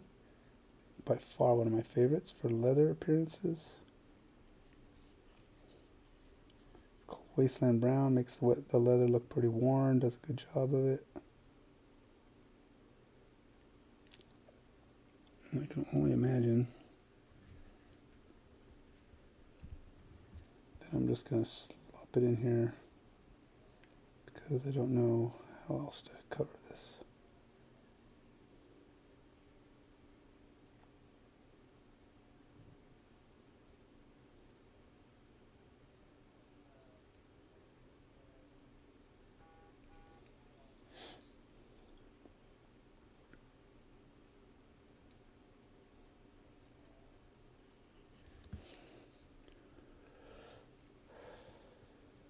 I've thought about doing like a Fiverr just for fun. Actually, I did set up a Fiverr and nobody actually came. I got no orders. So, but I thought about trying to make more effort in it. So I should say that instead. It's not that I didn't try already to do Fiverr, but put more effort in. That's what I meant. You know, like trying to market it, sell it. I didn't. I just set up the thing and just said, hey, let's see what people say. But people just look and go, this guy is not that good. It's not worth Not worth it. Maybe if I got better at painting in time, I could justify it better. I don't know what those things are on his chest. I really am thrown on those. I'm just going to paint them all this color for now. I don't know. They're supposed to be bells, if they're supposed to be pieces of metal. I don't know why he'd want to wear a bunch of chunks of metal laying off his chest, but whatever he's doing, it's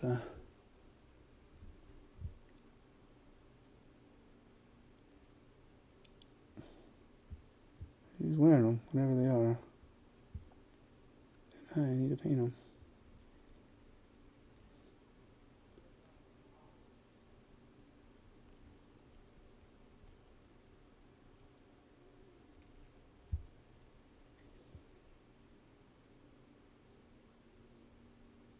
If anybody has any idea what these things are and what they should be colored, because I'm sure they're a thing, right? I mean, I guess somebody could have made it up just for the sake of whatever. They says, let's put some globs of globular on him.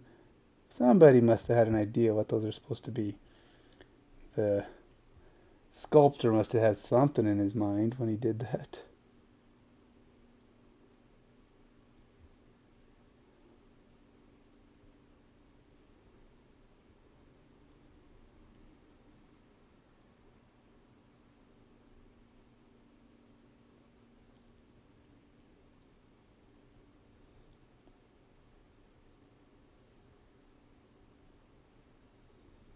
Can't imagine he was just like losing his noodle. It's like, this and that. I know. Let's just put this in there. I don't know what to do, man. I've lost it. I don't know. My brain is stopped. I just gotta throw stuff on now. Doesn't look right. Let's just put stuff on him.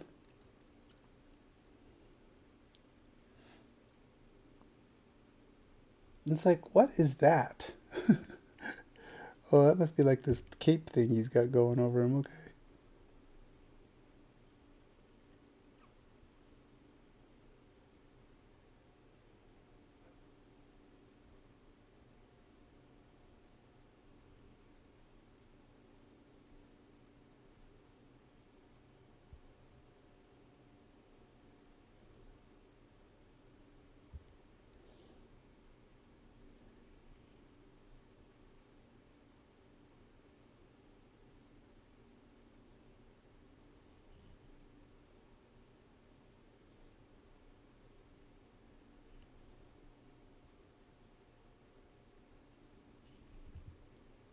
All right.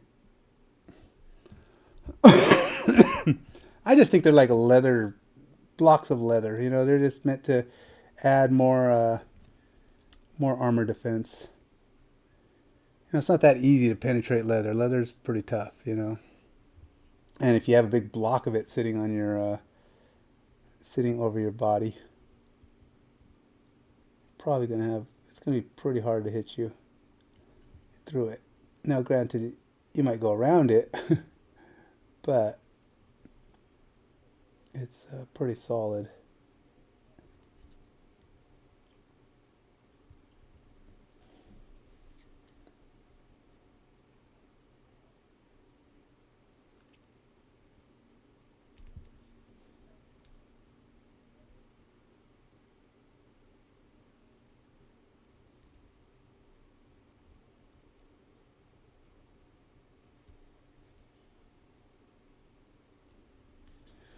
And this guy's got a fair amount of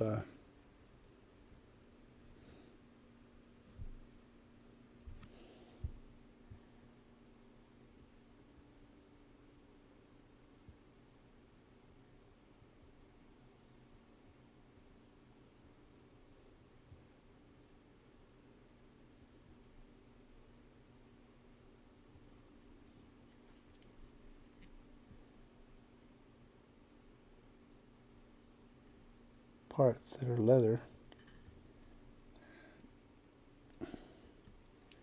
Also a fair amount of parts that are just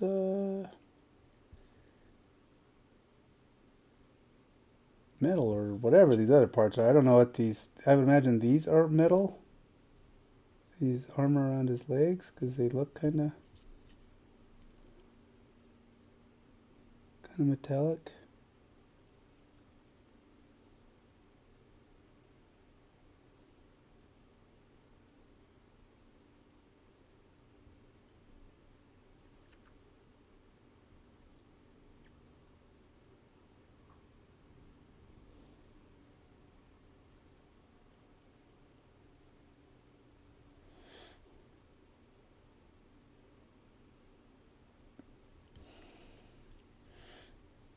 Yeah, a little bit thicker coat.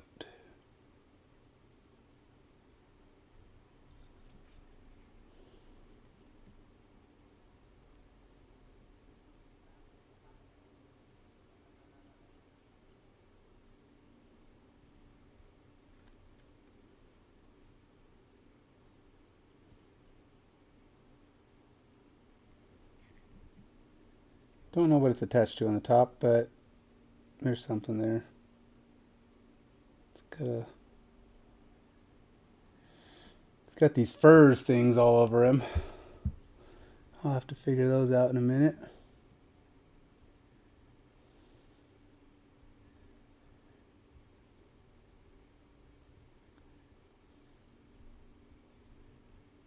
I think I'm going to pull out my purple, my weird corporeal shadow. It's probably be better as a corporeal shadow than as a color for skin, but it's alright. In other words, putting it into black or something as a shadow. But we're going to make this work. We will make it work.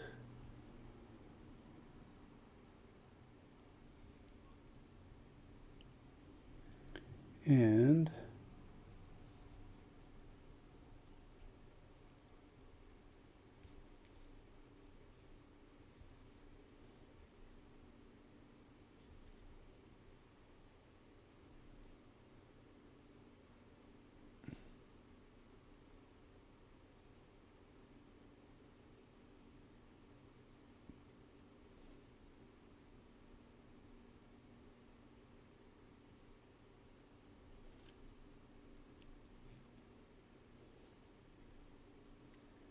he's got hands. What? He's got hands all over his armor, his shield. He's got like a bone on there, a bunch of random hands on there. So he just threw some random junk on his shield. He didn't know what to do, so he just says, I'll just cover it up with this crap. I guess that makes it more resilient, right? More junk there is, the more defended it is.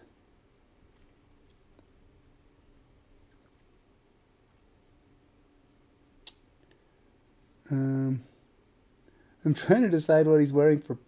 What is that thing he's wearing on his pants? This guy's a little too complicated for a speed paint because I don't know what the heck he's got going. I'm gonna say this is leather too. I feel like it's just leather.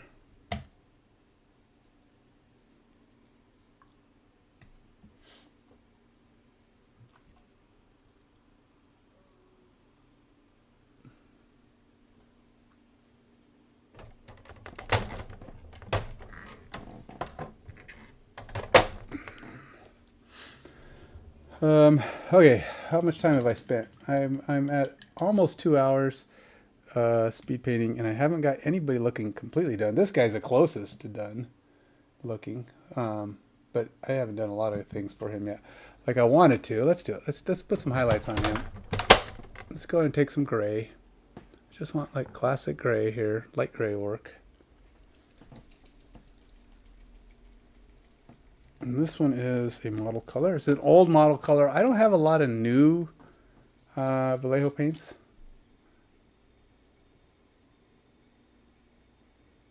Oops, there's a lot of gray. It's a lot of gray, man. Just going back and forth. Let's go ahead and take my super small brush.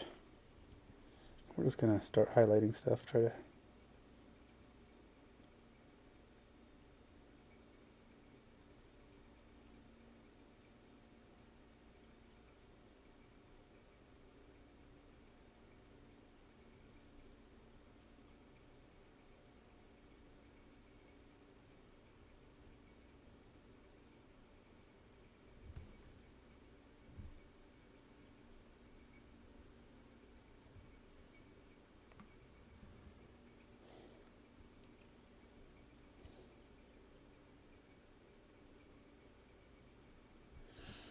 Probably should make this way thinner than it is, but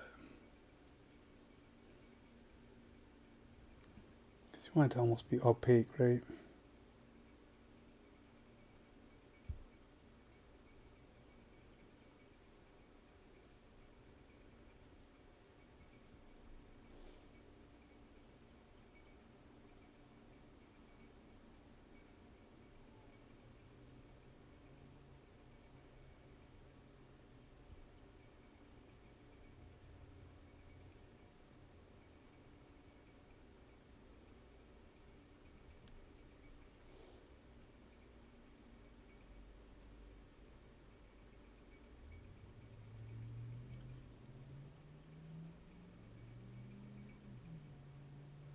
It's like, I don't know. This one's got a lot. He's got a lot of musculature. So hitting him in a way that gets his highlights all done is going to be interesting.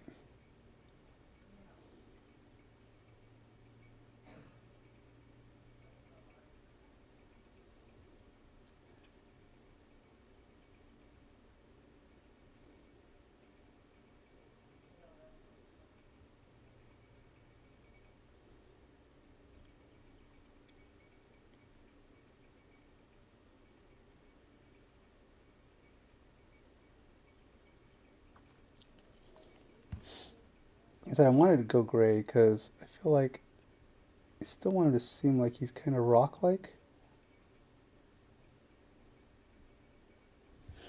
But not so much that he's all gray, you know?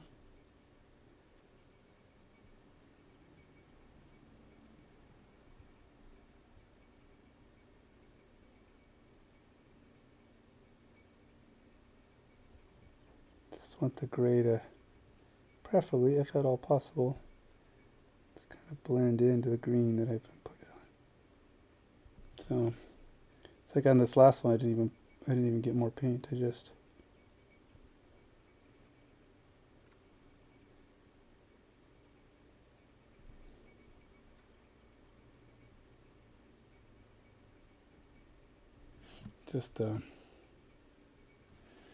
try to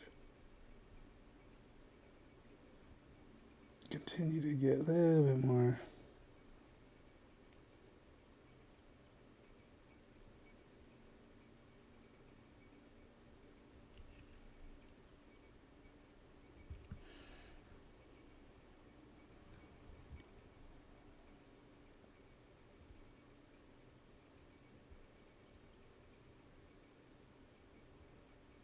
And this will just help blend it, I think, in my amateur-esque approach to highlighting.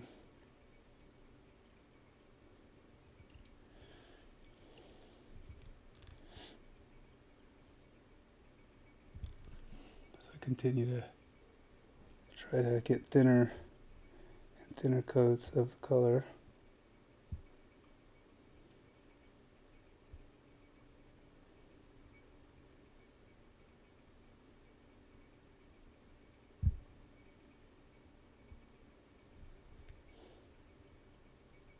You know, this, if there's anything about speed painting, it's always going to be highlighting. It's going to slow you down, right? I mean, ultimately, there's only so much you can do fast. Highlighting is not a fast process in general. You're trying to just call out as much as you can while getting the basic effects you're looking for.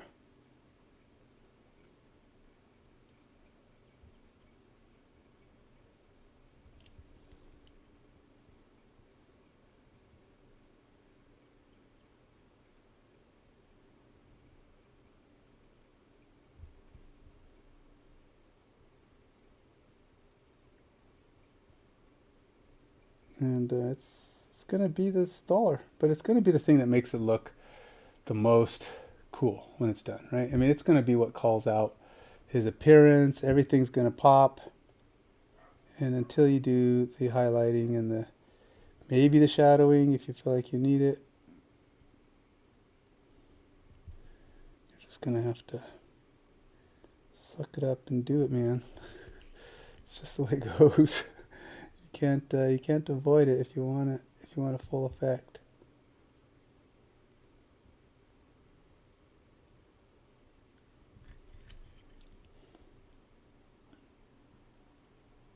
So I have a neighbor who asked if she could walk our dog. No strings attached. She said she likes our dog. She thought she was really cool and wants to walk her. I was like, that's unusual, but our dog would love it. And she's such a, our dog, she's so good. And she's broken out of our yard a couple of times. I mean, she's that kind of dog. She likes to dig. And this particular neighbor has been one of those to actually recover her a couple of times for us. Because she knows that we make her go home. So we go out looking for her and she runs off. Oh no, Mom, Dad's here, Mom's here, whatever. I'm leaving. But strangers, ooh, stranger, let's run up to the stranger. And the stranger will grab her. And it's like, did you lose your dog? It's like, yes. And you can't, she's fast, or at least she's getting older now, but she's still crazy fast, faster than we are. And not the most, yeah, so we don't probably have her trained as well as we should for getting her to come back. And now she's probably getting too old to pick that up. I think she'd probably be trained to do it better, but we just haven't.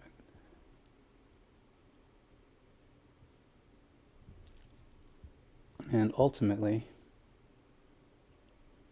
I think she's actually getting a little atrophy. She don't get enough exercise. We probably aren't the greatest at getting around. Now we have a backyard, and she does go out there and run around sometimes, but she has to do it on her own will. I don't think she's all that interested in doing it on her own. She chases around this, that, or the other thing back there every now and then, but she's not all that motivated to do it.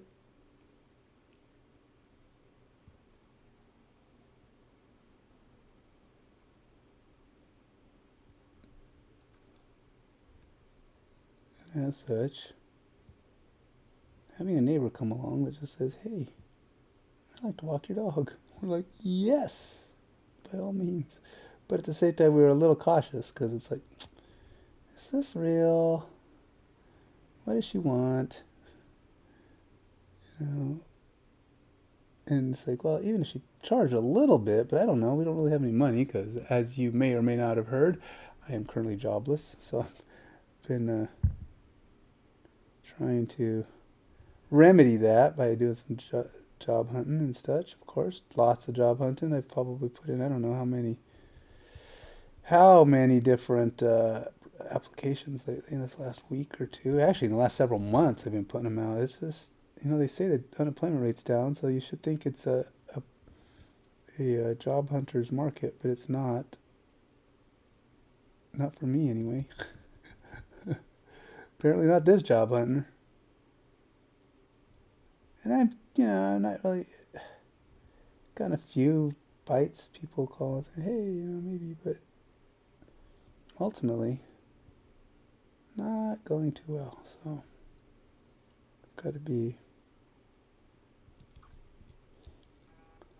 a little careful with my money until that situation remedies itself.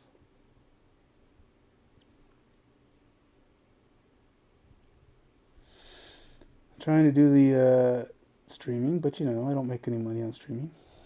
Well, nothing of relevance. I've got one backer on Patreon, and we're still trying to launch this Kickstarter to get more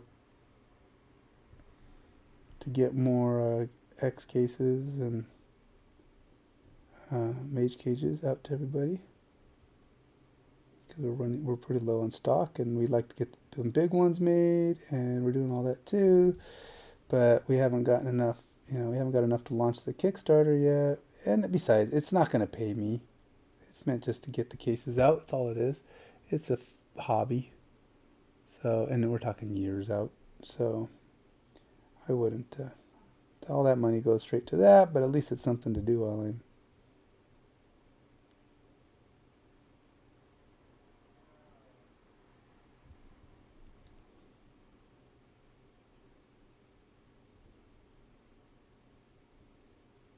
while I'm looking for work, I guess.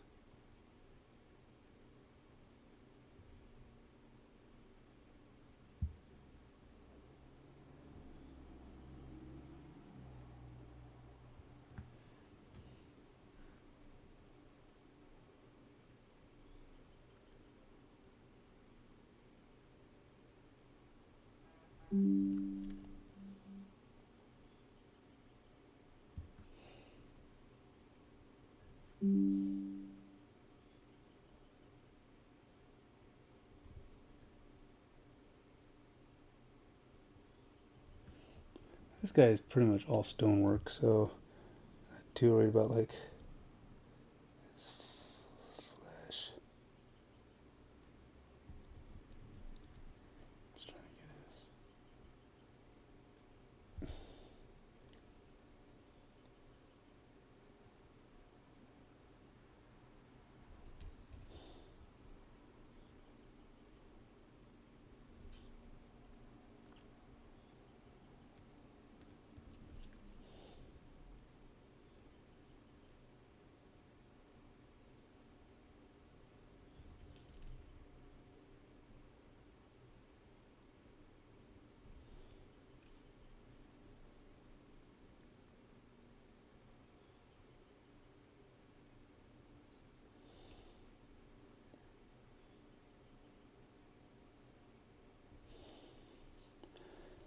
And yeah, so I think we're kind of getting him kind of close to his highlight complete, but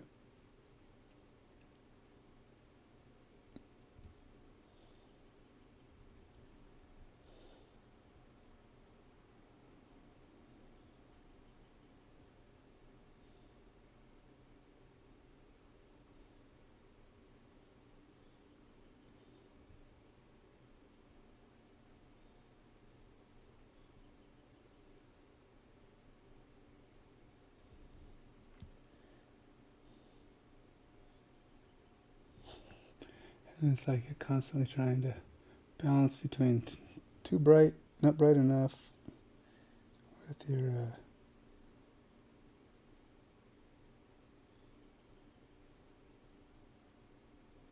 paint and the brush.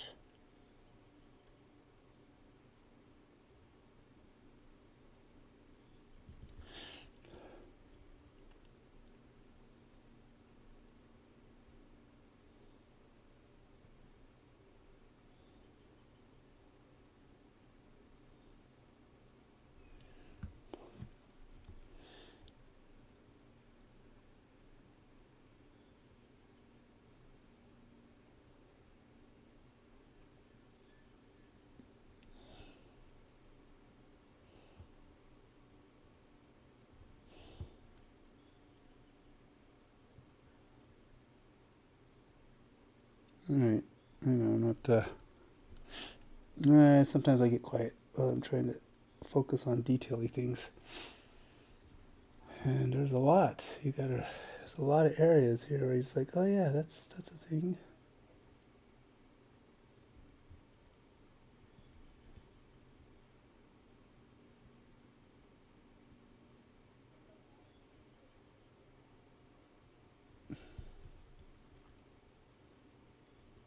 The other option is you blend it in with the green that you were using to begin with, which I cannot find at the moment. And I can go grab some, but I think I may have just used it up.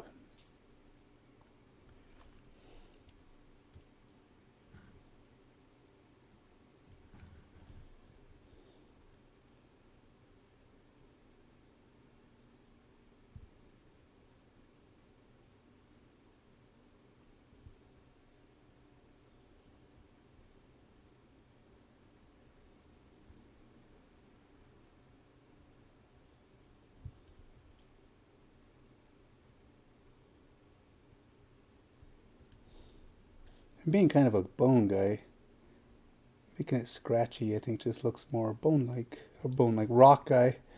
He's a golem, so his colors might be a little rock-like, and that's the point, right?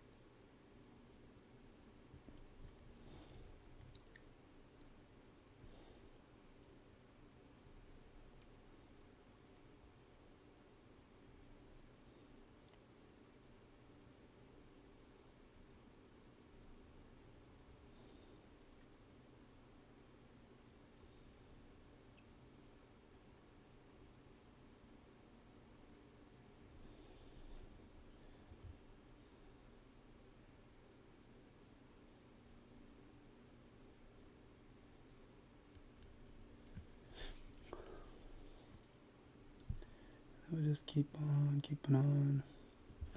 Getting more and more.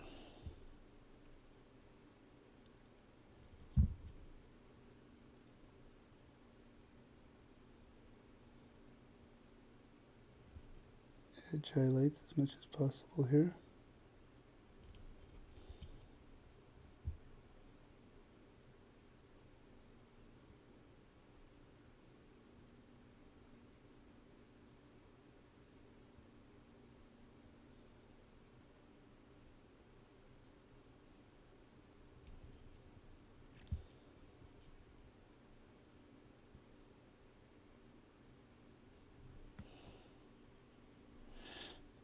You do have to kind of make sure when you're doing highlights, if you want to do them and make it look right, you kind of have to make sure you do all of it. I know it just seems like, sometimes there's so much and you're like, yeah, I'm done. But if you don't do all of it, you will things can look a little off. Just because.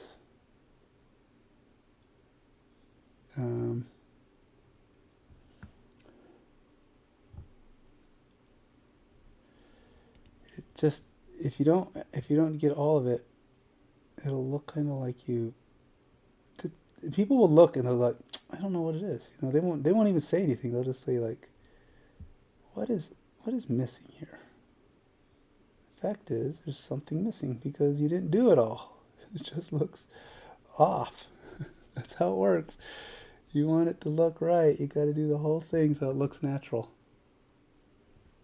If you miss one or two spots, it might just look off in those one or two spots, but nobody will be able to pin down exactly what it is, except for maybe a painter going, probably should have done the whole thing. Because they'll know because they've seen it. But like the casual observer would be like, I don't know what's going on here. Something's off.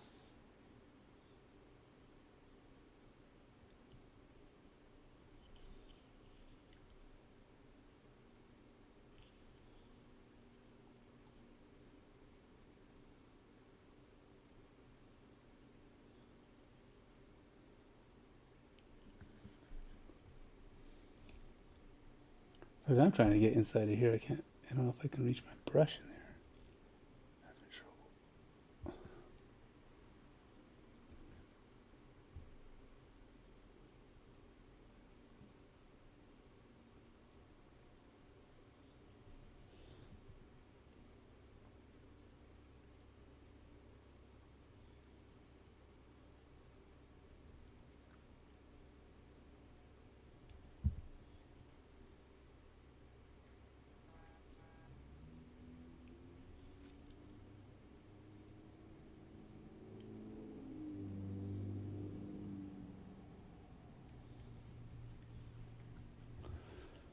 There you go. He's looking pretty close to done. As I've given his rocky exterior the rocky effect.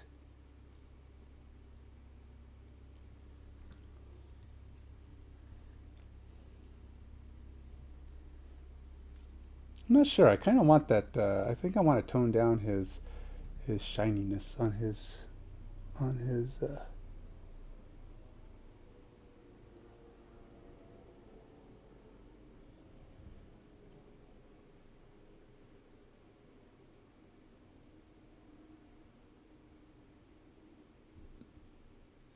On his armor, or yeah, the gold bands and stuff. They seem like they might be a bit much.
There we go.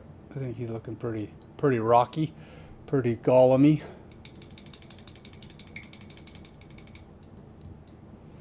All right, so what did I get done in 2 hours? Well, I'll say not as much as I'd hoped, but I did prime a little bit more than I should have. But I did get him pretty close to done. I got these two guys fully skin colored and a little bit of armor colored.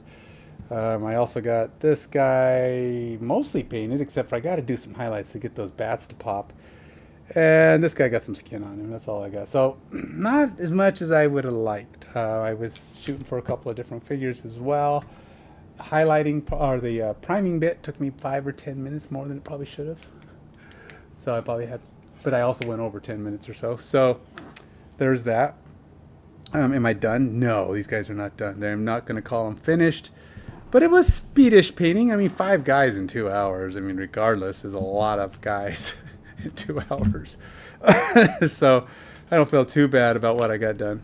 I do have a lot to go. Maybe I'll put in another couple hours a little bit later. But for now, I am going to call it simply because I've got to go do some other things, like watch a movie with my wife, go eat some dinner. I got some faux fa waiting for me for dinner, and I'm gonna go eat that. Let's see how my battery did on my brand new. Looking pretty good actually. Still says it's fully charged. That's nice. So yeah. Until next time.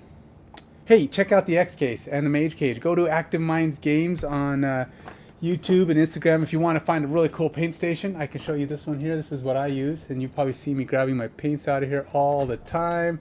You can see right there. This is, or maybe you can't. Oh yeah, that's totally not working. It cannot see.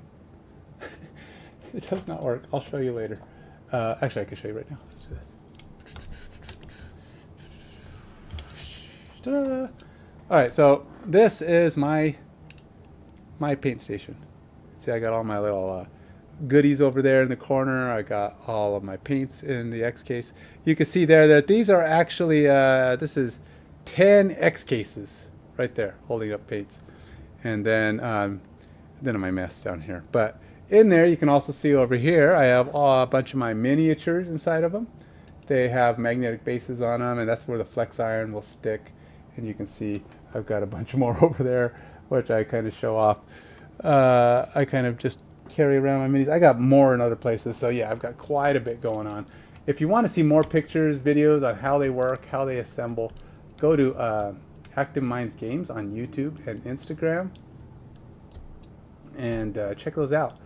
If you like those kind of things and you would like to get some for yourself, we do have Mage Cages available on my website, AMG Direct. You can get them there. It's on the Shopify website. Also, if you want to be part of our Kickstarter to get more X cases and some big ones, we want to make some big units. Also, some new cool shelf inserts, and we actually want to. The shelving will allow you to do different things to display your figures at different levels and that kind of thing. It's kind of a configurable shelving setup. You can put in large figures. The big ones will actually hold figures up to 7.5 inches tall. Also, if you want to be part of that, we're going to be doing a paint insert that allows you to pull your paints out of the X case, put them down in front of you, work with them. This way you can easily put them back and that kind of thing, and you can then just slot them back up into the case, so you're not like trying to work inside the case like you see here.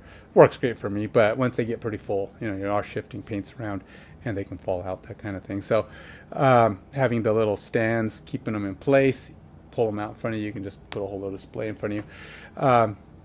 You can do all that. So if you go to Instagram, go to YouTube, Active Minds with an S, Games, Active Minds Games, you'll see how they all assemble, all kinds of cool ways to use them. They have, they're configurable, they're expandable, they connect to each other. Obviously, you can see I had 10 here and a bunch more over here.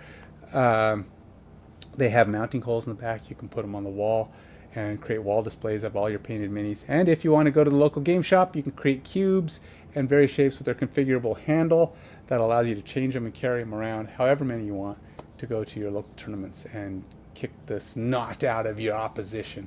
Whether you want to show off your minis or just hide them, you can put them face to face. Hey, anyway, that's it for me for now. Till next time, take it easy. Goodbye.